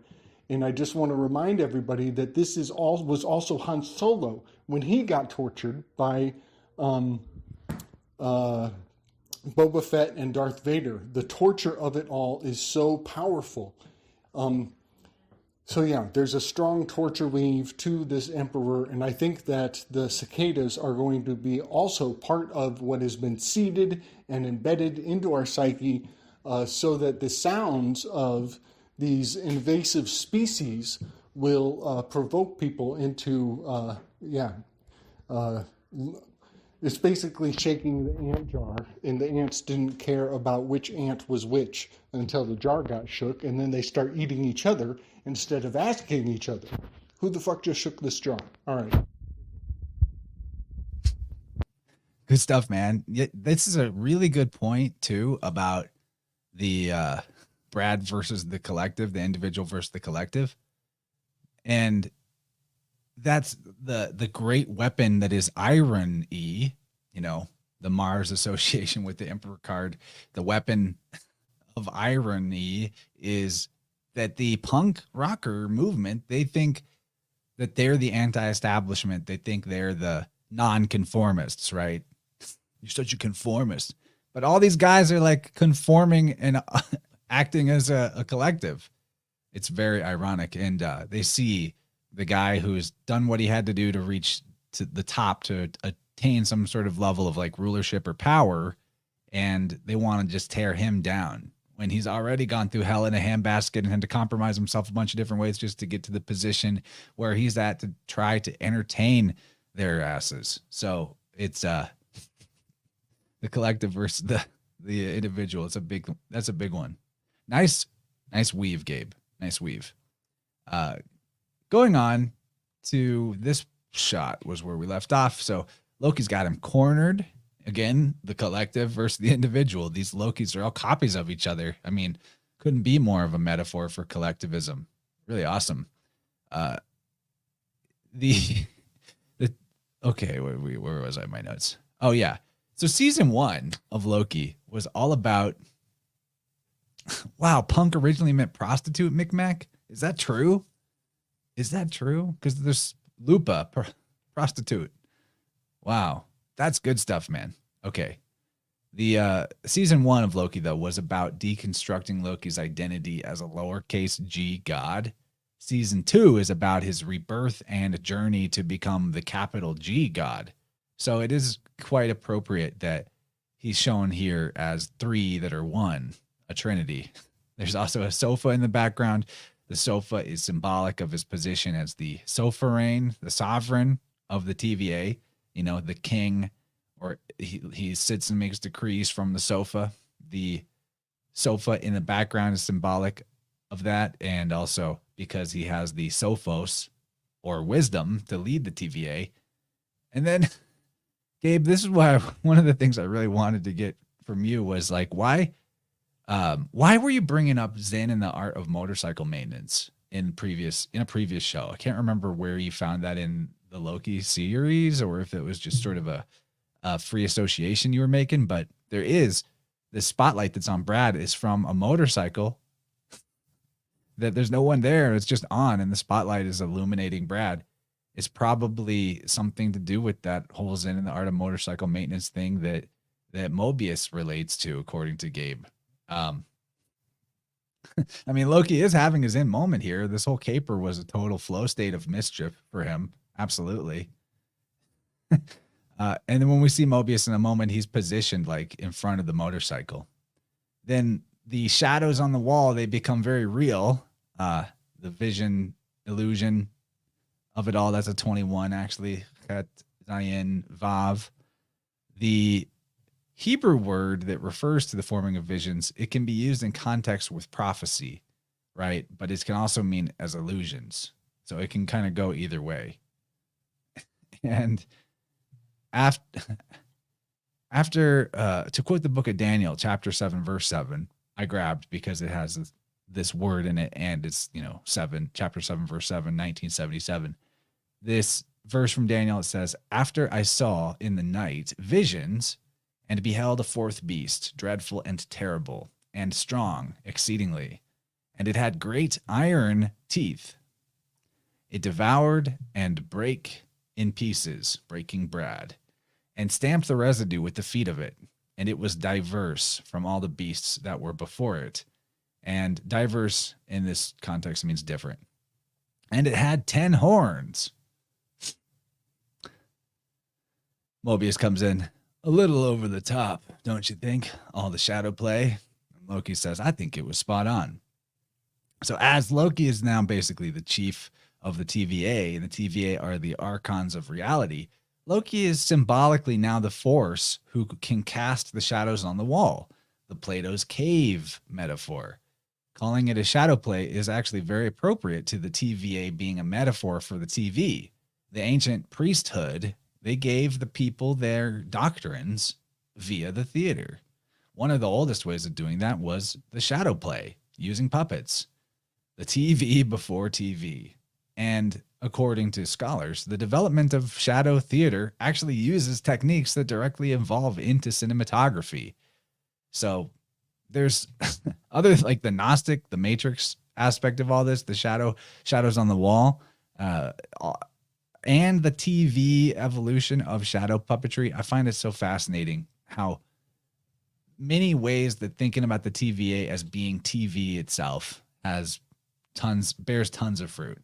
It really does. It's great stuff. Then Brad is captured. He's brought into the TVA as a prisoner. He's wearing a collar just like a doggo. Good for you, buddy. And then he's brought to his containment cell. This one. Oh, man. He's brought to his containment cell, which is labeled CCC 07373. The value of the letter Gimel, spelled out GML. the letter 70, or number 73, the High Priestess card, Gemel. C is also G in philology, right? G being the third letter in the original alphabet systems. So this CCC is kind of also like a GGG. Interesting. There's definitely a mystery here between the High Priestess and the Lovers cards, because Zayin, the seventh letter of the old alphabets, the Z, is after C is introduced, the Z gets booted all the way to the back of the alphabet and gets replaced, and the seventh letter becomes G. So G was originally the third letter, and then it's the seventh letter, 3 to 7. That's weird. And I think we might have another voice message from Gabe to drop some more. You guys let me know. You want to hear from Gabe again? I know you do. I know you do. Let's see what he's got to tack on. It's I'm sure it's quite an exercise, Gabe, to try to condense your thoughts into a more smaller soundbite. I appreciate you doing that. All right, I'm gonna try not putting it through my audio editor and see if it's just good like it is. So we're about to try it. Awesome. I think it's gonna work. Oh, error. Just kidding. All right. Got to resave it as a wave or a MP3. Good thing I have a fast computer, though. You guys don't even know the hurdles I go through for you. Do you know that Disney Plus bumps their streaming to 720p on computers and has something built into the streamer browser software that you can't take screenshots of anything that's on the screen or screen capture any of it? But I found out a workaround so I can still get these screenshots.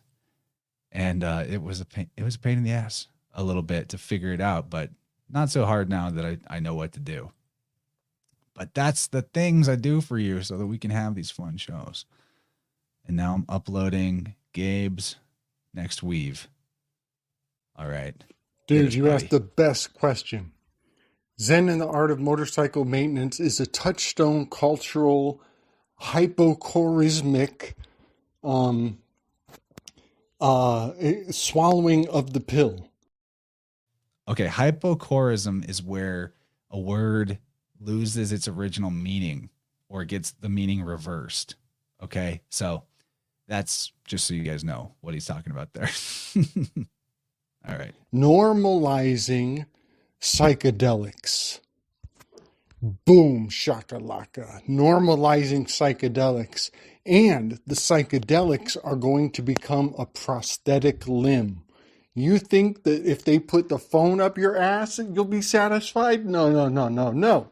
That phone is going to need some Aldous Huxley Lotus potion. So not only is the phone going to go up your ass, it's going to have medicine that injects you when you ask for it, so you can see what they want you to hallucinate about even more clearly than you already do. It's going up your procyon.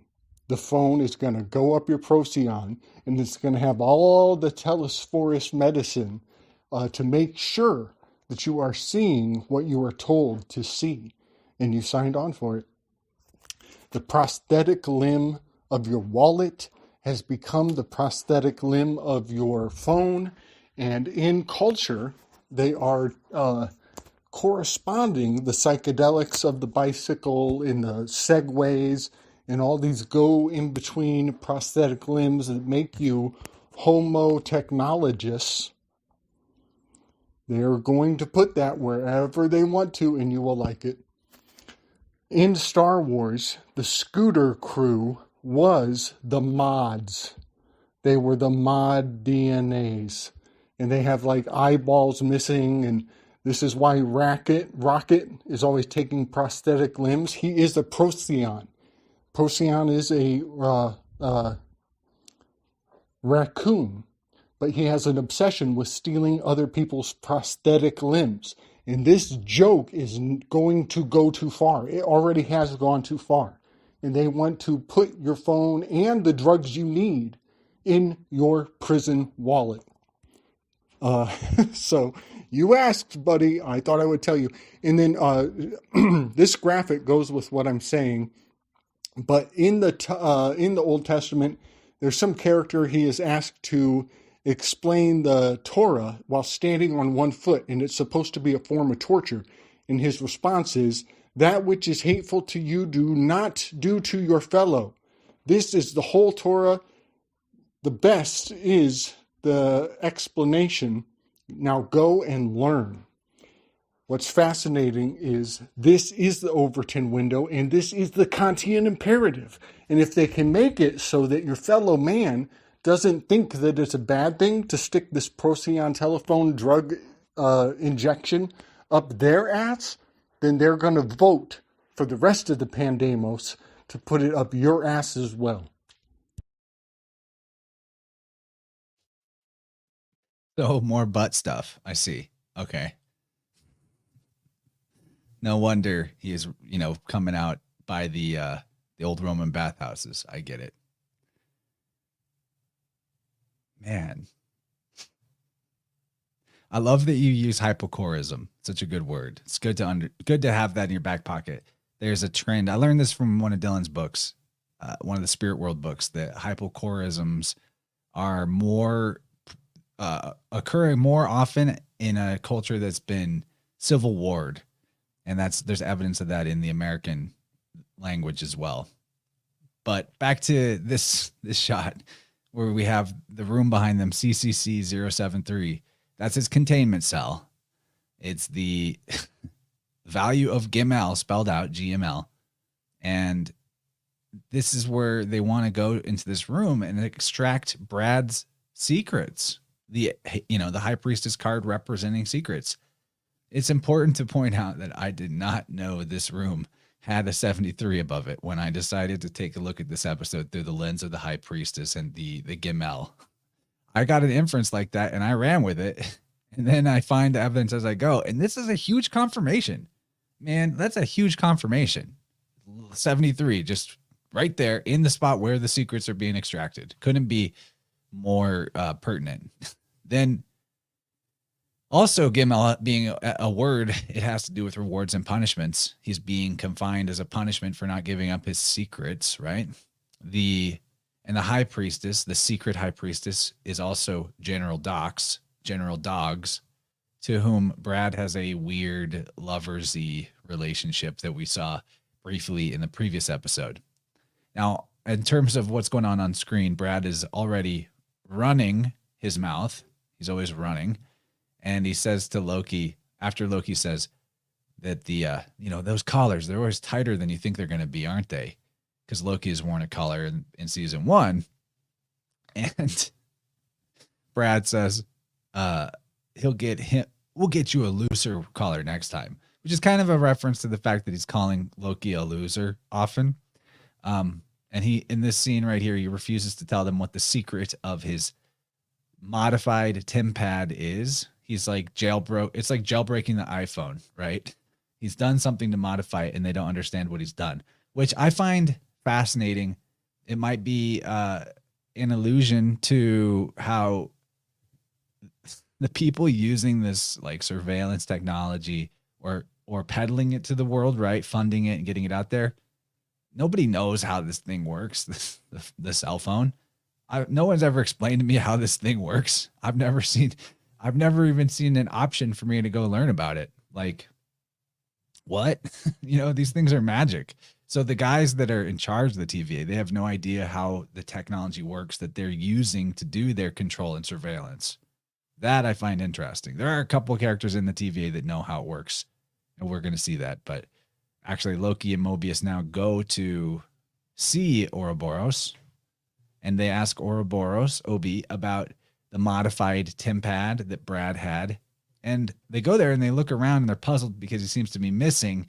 And then as they step forward, they see him behind the desk that's shaped like an arc. Like, let me just track my mouse here. You see the crescent moon, the arc shape that he's enclosed within. He's enclosed within the arc. He's working on a device that is meant to save the TVA from temporal meltdown. So he's inside an arc shape and he's working on their salvation. That's what the arc symbolizes, the salvation. Pretty apparent to me. Then we see OB is like, do you think me looking at this TemPad is a higher priority than preventing a temporal meltdown? That's kind of just a funny moment. Got to have your priorities straight. No, keep fixing that. And then OB, he says, you know, he's the father of the book. He wrote the Bible. He wrote the TV guide, the TVA Bible. But in this shot, he's telling them to read the Bible if you want to find out how the technology works. And I got really derailed by the tacos sign. I was trying to figure out if the tacos had any secret meaning. Classic definition of a taco, at least in Topher Gardner language, right? The taco being the thing that comes in and derails you right in the moment where you're about to have some kind of big epiphany. The hilarious thing about this taco sign is I was puzzling about this at the very moment that my wife comes home from the grocery store with the stuff to make tacos for dinner. I did not know this was happening. And then I had tacos. Priscilla says, there's so much orange in this episode. There is a lot of orange. It's kind of like a part of the 70s aesthetic. There's so much more orange in the latter half of the episode, too, when they get into the McDonald's. That might relate to the whole Orange Man Brad thing going on. I'm sure Gabe has a lot to say about Orange Man Brad. Possibly some Trump encodes here that I'm not picking up on. But we'll talk about the tacos in a second. Then we get a cut over to a scene where B-15 is asking Casey if there's any hits on Renslayer's TemPad. They're trying to track Renslayer. And Casey's like, well, the Renslayer trace? She's like, why are you whispering? Why would tracking her TemPad be a secret? She's betrayed the TVA. She's gone rogue. And I thought that was interesting. Why would tracking people via the TemPad be a secret?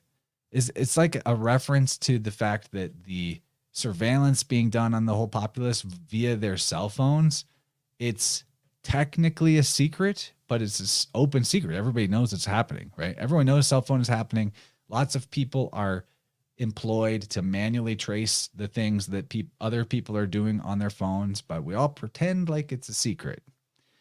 Also, we find out Renslayer erased the data from the TemPad, but Casey was able to trace who sent her last message that she received. Also, Casey says that the extra branches of the timeline branching are making it like a needle in a haystack to trace Renslayer in the manual method.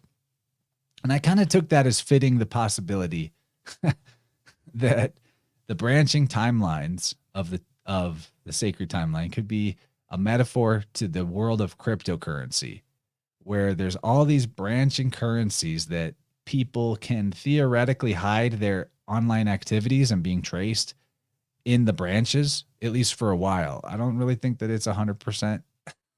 I don't believe any of those things are 100% untraceable, but that's sort of the promise. So you see, this whole thing about the multiverse could very well be a type of metaphor that is describing the splintering, what they call in cryptocurrency. What do they call it when a coin splits into two different coins?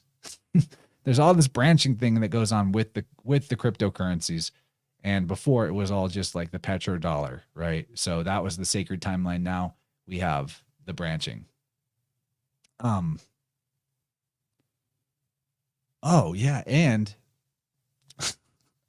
what was I feel like I had something on the idea of VPNs. I'll just trust that it's later.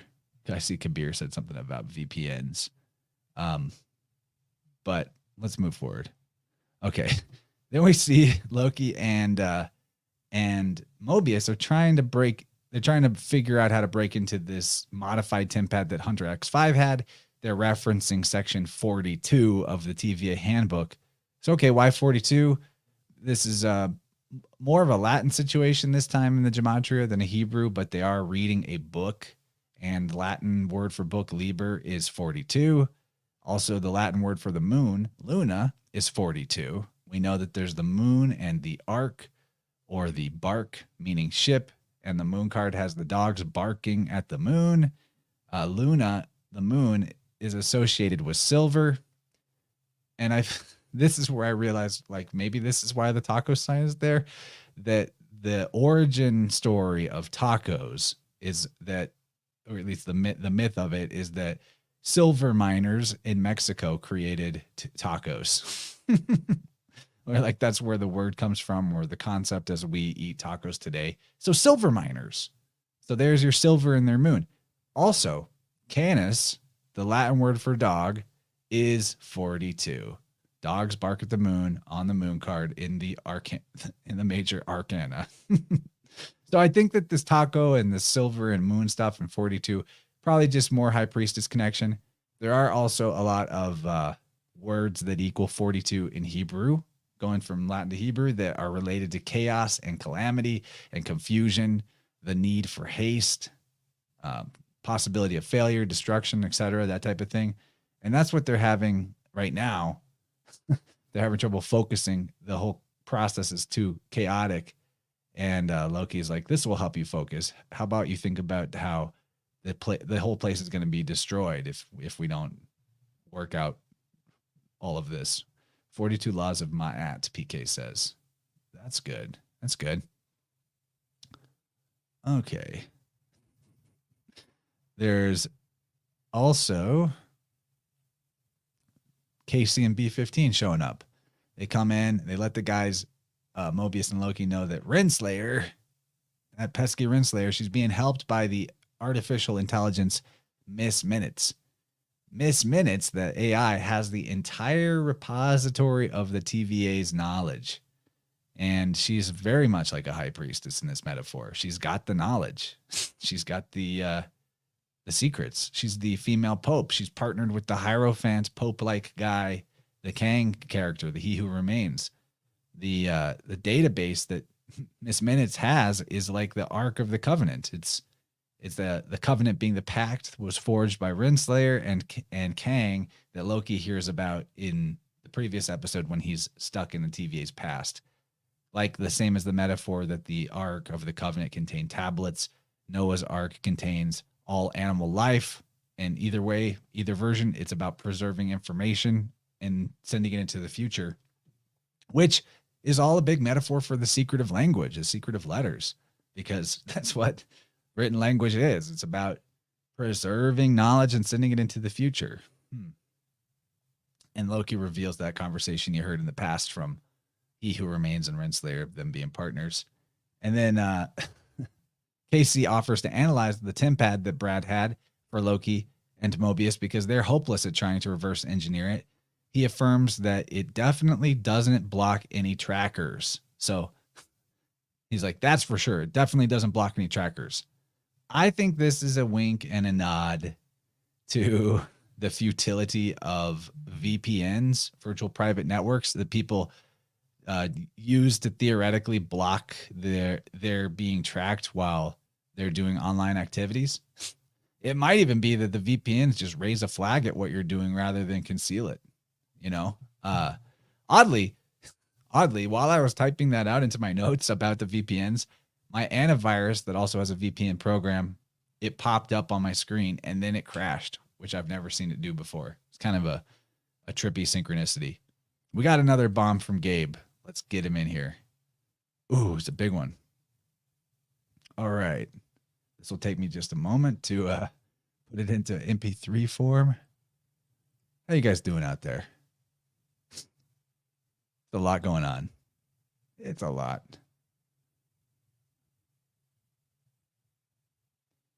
All right.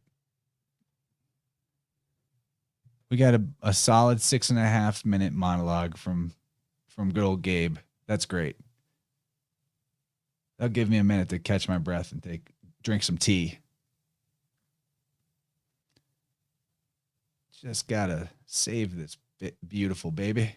as an MP3, and then we're good.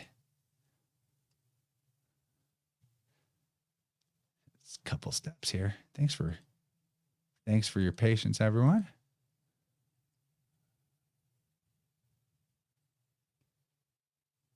All right.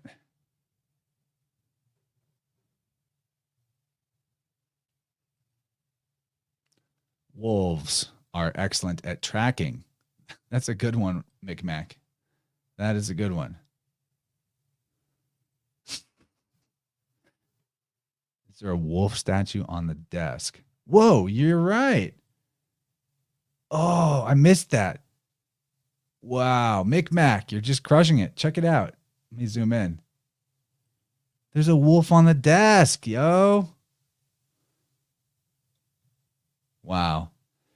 And Sky says, are VPNs totally useless? I do not know one way or the other. I have a feeling that it's not what it's advertised to be. That's just my inference. I would just avoid, risky online behavior, VPN or not. That's my advice. I don't know for sure. Okay, let's hear what Gabe's got to say. Micmac, I can't believe I missed that there's a wolf on the desk back here. I was getting a little bit of preparation fatigue. Maybe that's why I didn't catch that. You've got to really keep your eyes open. Those little details in the background, there's constant. PK says they're not useless. Don't listen to me about that. I was just talking shit. I don't know. I don't know. But they're telling you in this, though, that nothing's blocking trackers, on cell phones. There's a metaphor with this. Maybe it's a admission, maybe not. And now for Gabriel. All right. I got another weave on the TVA handbook. Something I'm learning a great deal about, and I can maybe try to consolidate as we go forward with the series, is that the MacGuffins in this film are saying a great amount. And this TVA handbook is. And then for people not into film lingo, MacGuffins are like objects that are often poorly explained, and it's the thing that the characters are fighting over or trying to get that is the solution to their problems or concludes the film whenever the item is found. That's the MacGuffin. It's like a shape-shifting MacGuffin. Depending on who's handing it to who or referring back to it, that becomes their relationship on the Enneagram in terms of their stations. But the fact that there was the taco in the background drew me to research about Delicious Tacos, a author and I think a cultural shit stir. And his book is called he's written this one book in particular, The Savage Spear of the Unicorn. And he's basically kind of men's rights advocate. So I think with the taco flash behind this MacGuffin, we have a nod to Delicious Tacos. And Delicious Tacos had an interesting quote that triggered the Lover's card and the Devil card, which are both loyalists with the shadow of fear. By the way, Chance, fear's name in the angelic realm is Belial. And I could differentiate him from all the other demons in a very powerful way for everybody. But he is the shadow of a number 6 personality. So a couple of the icons of the number 6 Lover's card is Francois de la Rochefoucauld, who wrote about self-love. And so this is love through a thelemic lens, but he's a godfather of psychology, and one of his easiest writings is a description of the Enneagram without showing you the map. He's talking about all truths of the Enneagram and not showing you the picture of what he's talking about. If you read his work, it's really easy and approachable. It's very short. So Francois de la Rochefoucauld is a founding figure of psychology. And this character, Delicious Taco, he writes about Francois de la Rochefoucauld very briefly in his famous quote here. And then he also mentions Black Marxist, BLM characters. Let me see. His quote is, I think every class in the is 90% Foucault and 3 Black Panther women's essays. Well, the other card in the 6th position has always been B15. She's bona fide. Her name is B-Oni Fide. Bona fide. B15 is bona fide. And she wants the bona fides of loyalty, of the academos. So she is the devil card, and Francois de la Rochefoucauld is the lover's card. So this taco being passed is, he quotes, one of his quotes is a hail back to Francois de la Rochefoucauld and Black Panther activism as the foundation of education, and that's all they're teaching kids in the UnneverCIT. UnneverCIT is university, and it is Hail to Ignatius Loyalists. These are the number 6 position, and the devil of number 6 is Belial. Okay, you can flash this, and maybe zoom in and read some of the quotes if you can pick out some of what I highlighted. But you'll see at the end, there's a cognitive dissonance where the interviewee, or the questioner, he says, has 2020 been good for you, given all of the political and social strife? So right there, it's like, isn't this great how fucked up it is? And then the next thing he says, are you noticing more signs during this time of global angst? These are hail calls to comedy and tragedy. And when they collapse comedy and tragedy, that brings out the manias.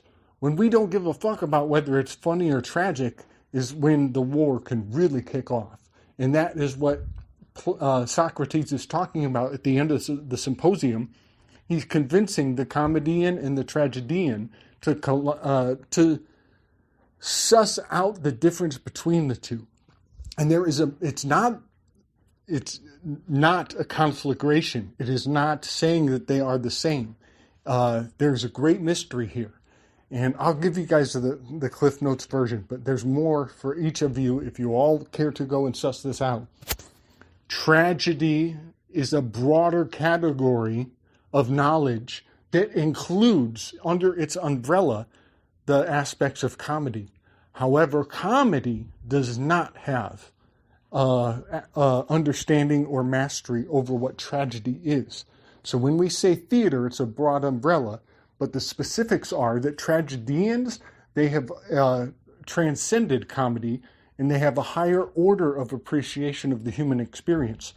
Comedians have drawn a line in the sand that they can't cross, and they are self-limiting.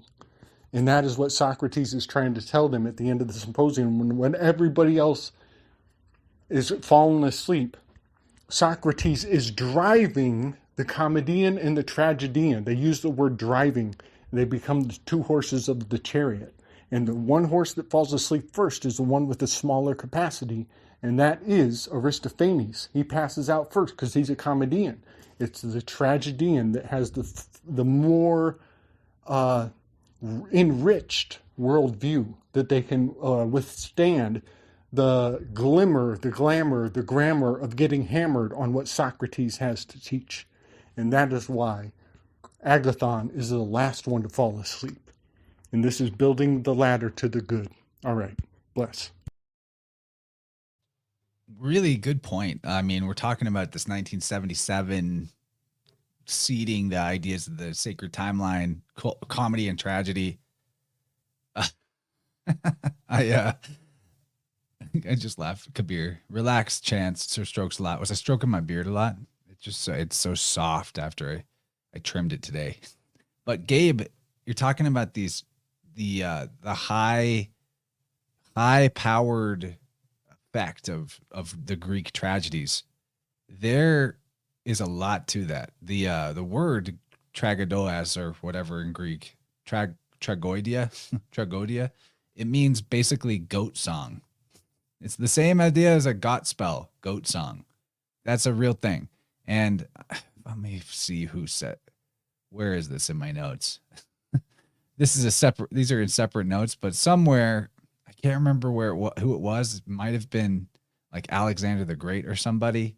but I did come across information that a lot of like high importance historical figures, they would have the tragedies of Asclepius or Aeschylus, right?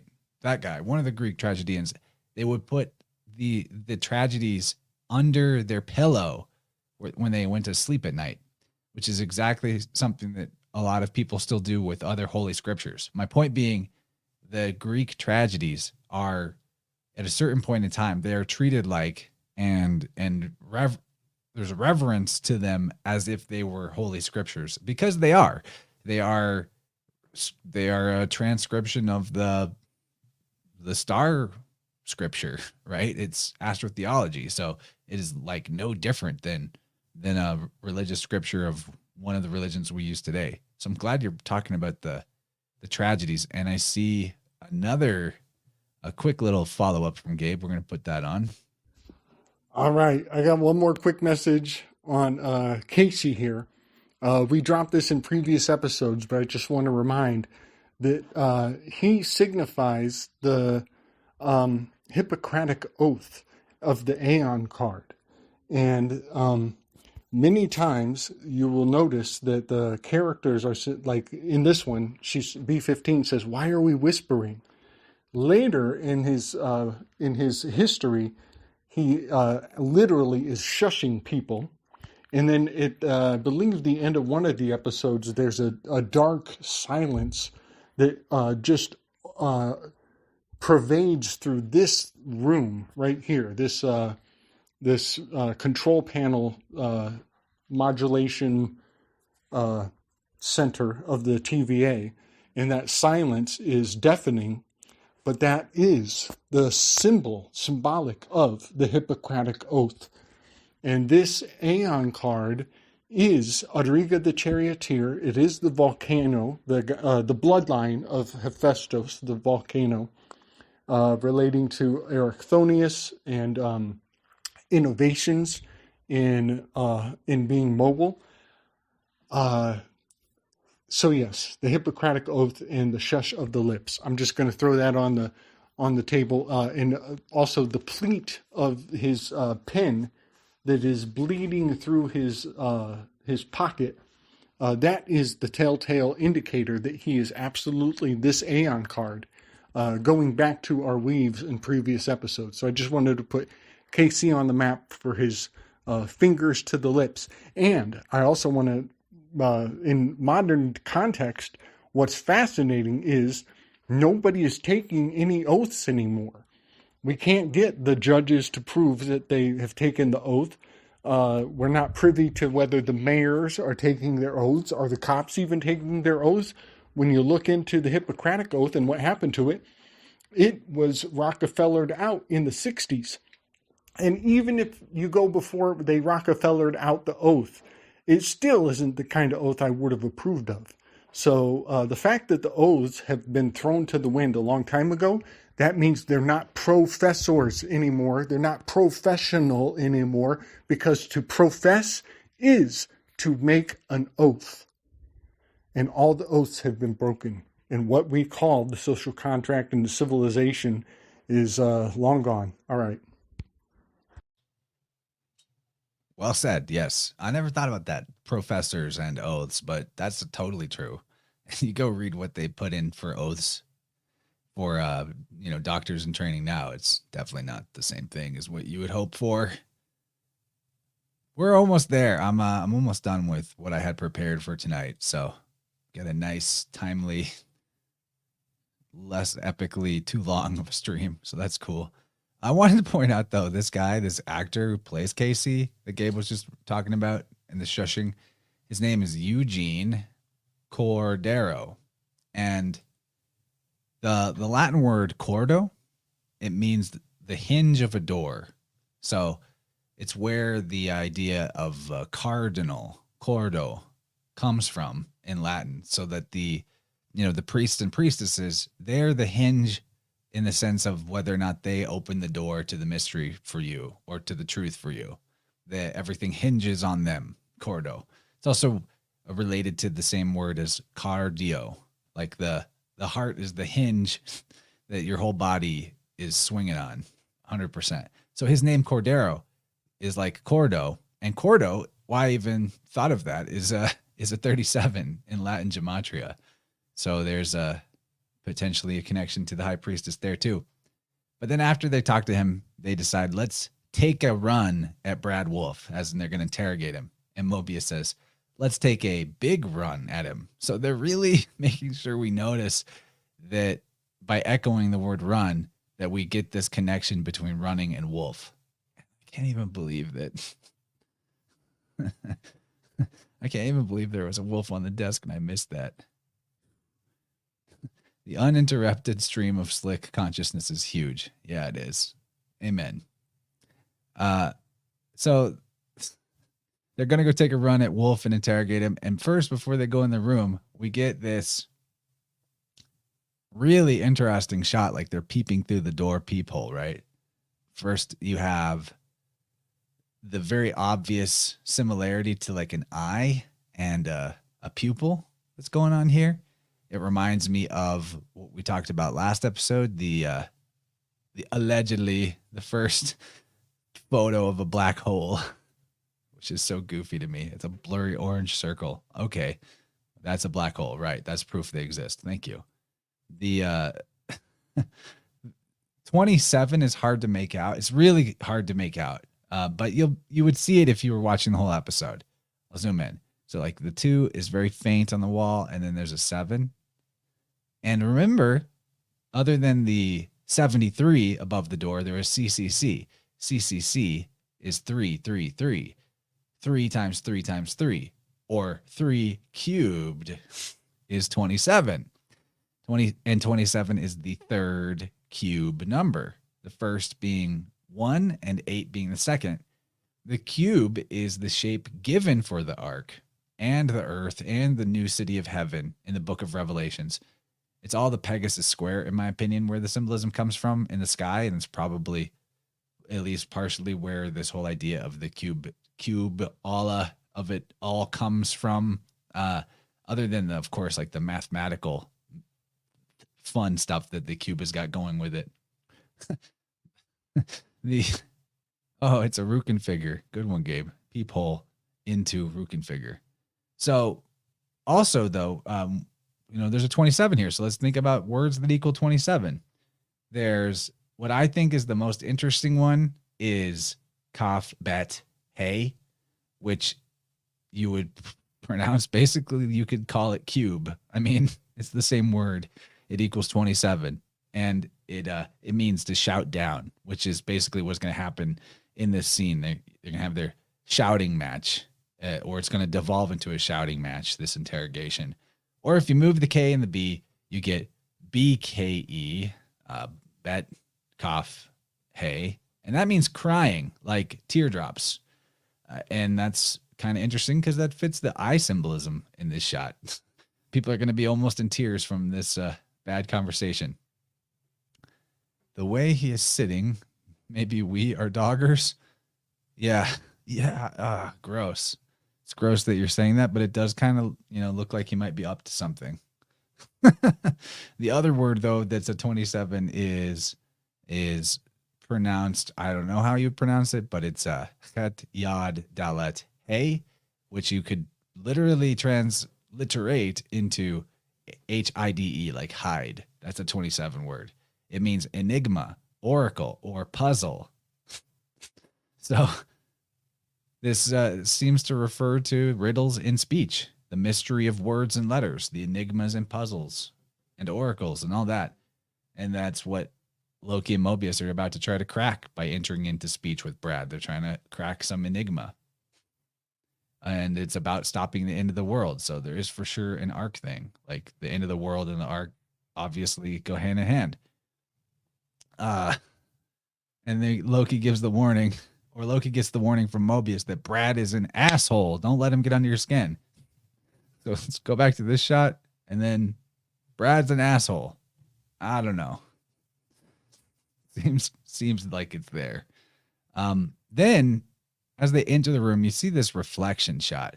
This is not the first time Brad is shown in a reflection, but now it's kind of reversed. And It shows us that Loki is about to run into a reflection of himself that he might not like, being that Brad is a total gamma special boy secret king like Loki used to be. And the arc symbolism is here too, in the sense that this room looks like it belongs on a freighter, like a freighter ship or something. It's not like a building, but it looks more like a brig that would be on a boat. That's what I see. I don't know what you guys think. This doesn't look like it's in a building. It looks like it's on a boat, like a military vessel. Brad, more wolfishness, like his bark is way worse than his bite. He does a lot of mouthing off here. Why don't you go ahead and take this time color off and start treating me like someone who outranks you? That's such a gamma thing to say. And they begin the interrogation by asking him, what were you doing down there on the sacred timeline? And he says, making movies. And then B-15's like, don't waste our time. But Brad makes a really good point, you know, when he's chastising them about his the rank, that everyone on the TVA has real lives on the timeline, and B-15 was the one making a big deal about that, and he was just trying to go get his life, go get his, you know. When they're calling him X5, he's like, it's Bradley. Bradley means broad meadow in Old English. The equivalent words in Hebrew, Brad is broad, right? And Lee is a meadow. The equivalent words in Hebrew, if you were to call something a broad meadow, it would be 225. If you take one of those 2s and 5s and put them together, you would get a 27. So I don't know. Kind of fun, like the number on the room. My middle name's Bradley, by the way. I don't know if you guys knew that. That's my middle name, Chance Bradley. It's my mom's maiden name. So while he's defending himself here for his decision to seek refuge or sanctuary, that's another 73. It's Chasa. It's Chet Samek Hey, and equals 73. And so what are you guys mad about? I was just doing what I thought we were all going to do. We're going back to the sacred timeline. We're getting our lives back. And then the interrogation scene continues. This same word actually can also mean to have pity or mercy, this chasa. And Loki's like, come on, man, there's lives at stake. So he's trying to invoke the idea of like pity or mercy to get Brad to open up and speak the truth. Well, Dylan says, speaking of gamma, the swastika is called Gamadion, which is Gamma Dion, Gamma God. That's interesting. The G God. Interesting. That's the swastika. Huh. Well, isn't the Greek gamma a capital gamma kind of like a 90-degree angle line like that? And if you put 4 G's together, it would be a swastika, or 4 gammas together would be a swastika. I never thought about that. That's a good weave, Dylan. Just keep that in mind. Swastika. Then Brad basically, he goes into this interrogation scene. He's telling Loki, you just make everything worse. You're really a loser. You're really a villain. You're not a hero. Mobius, control your little pet, your dog. And Mobius quips back like, knock, knock. Who's there? Brad. Brad who? That's showbiz. Trying to dig into his ego that he's going to just be forgotten. And trying to offer him, hey, we'll send you back to the sacred timeline. You just got to do what we want, and you can have your life of fame and luxury back. This is basically the torture scene that happens to the celebrity who's no longer going with the program that the controllers have assigned to him. And Brad's not buying it. He's like, Mobius, you could be an actor. You almost convinced me, but you're not an analyst. I'm not a hunter. None of this is real. The whole TVA is an illusion. Which I think is kind of interesting how it's like a Gnostic allegory reversal where the archons themselves are the illusion rather than the mundane reality being the illusion. And that's one that actually makes more sense to me. The archons are the illusion. Nature and the world are the reality. So that whole pop culture simulation theory, demiurge, evil god, yada yada thing is, I think that that's the reversal, and the real truth is that they're the illusion and the nature is real. And it's kind of what we're getting out of this show and this scene, interestingly enough. And then Brad's like, Mobius, you just need to wake up. You need to wake up. Tell you wake up and find out who you were on the timeline. You're nothing. You're nothing. You're a nowhere man. And the Hebrew word for awake is a 270, which is drop the zero like you can do in gematria. And there's your 27. And that word is ayin resh, which transliterate would be something kind of like or, like OAR, which is kind of cool because it's awake and it's pronounced or, and or is cut through the wake of the water. This is one that freaked me out though. Word auto key encryption, WAKE, wake, is one of the cryptographic algorithms that can be used to secure data on RFID tags.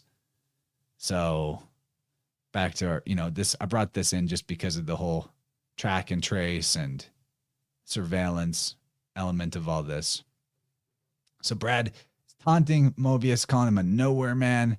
Utopia means nowhere. It's no place. The government workers like Mobius, they are the nowhere men. They, the government sells itself as working towards a future utopia, but they themselves have no real geographic location, like the federal government or the state of Missouri, the state of Colorado.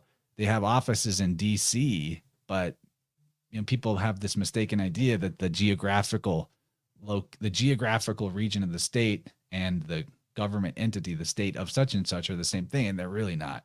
So he's totally totally right calling Mobius a nowhere man. That's in the TVA, it exists outside of time and space, so it's nowhere, right? This is the utopia, this is the no place, and this is the archons, the grand universal dictator government system.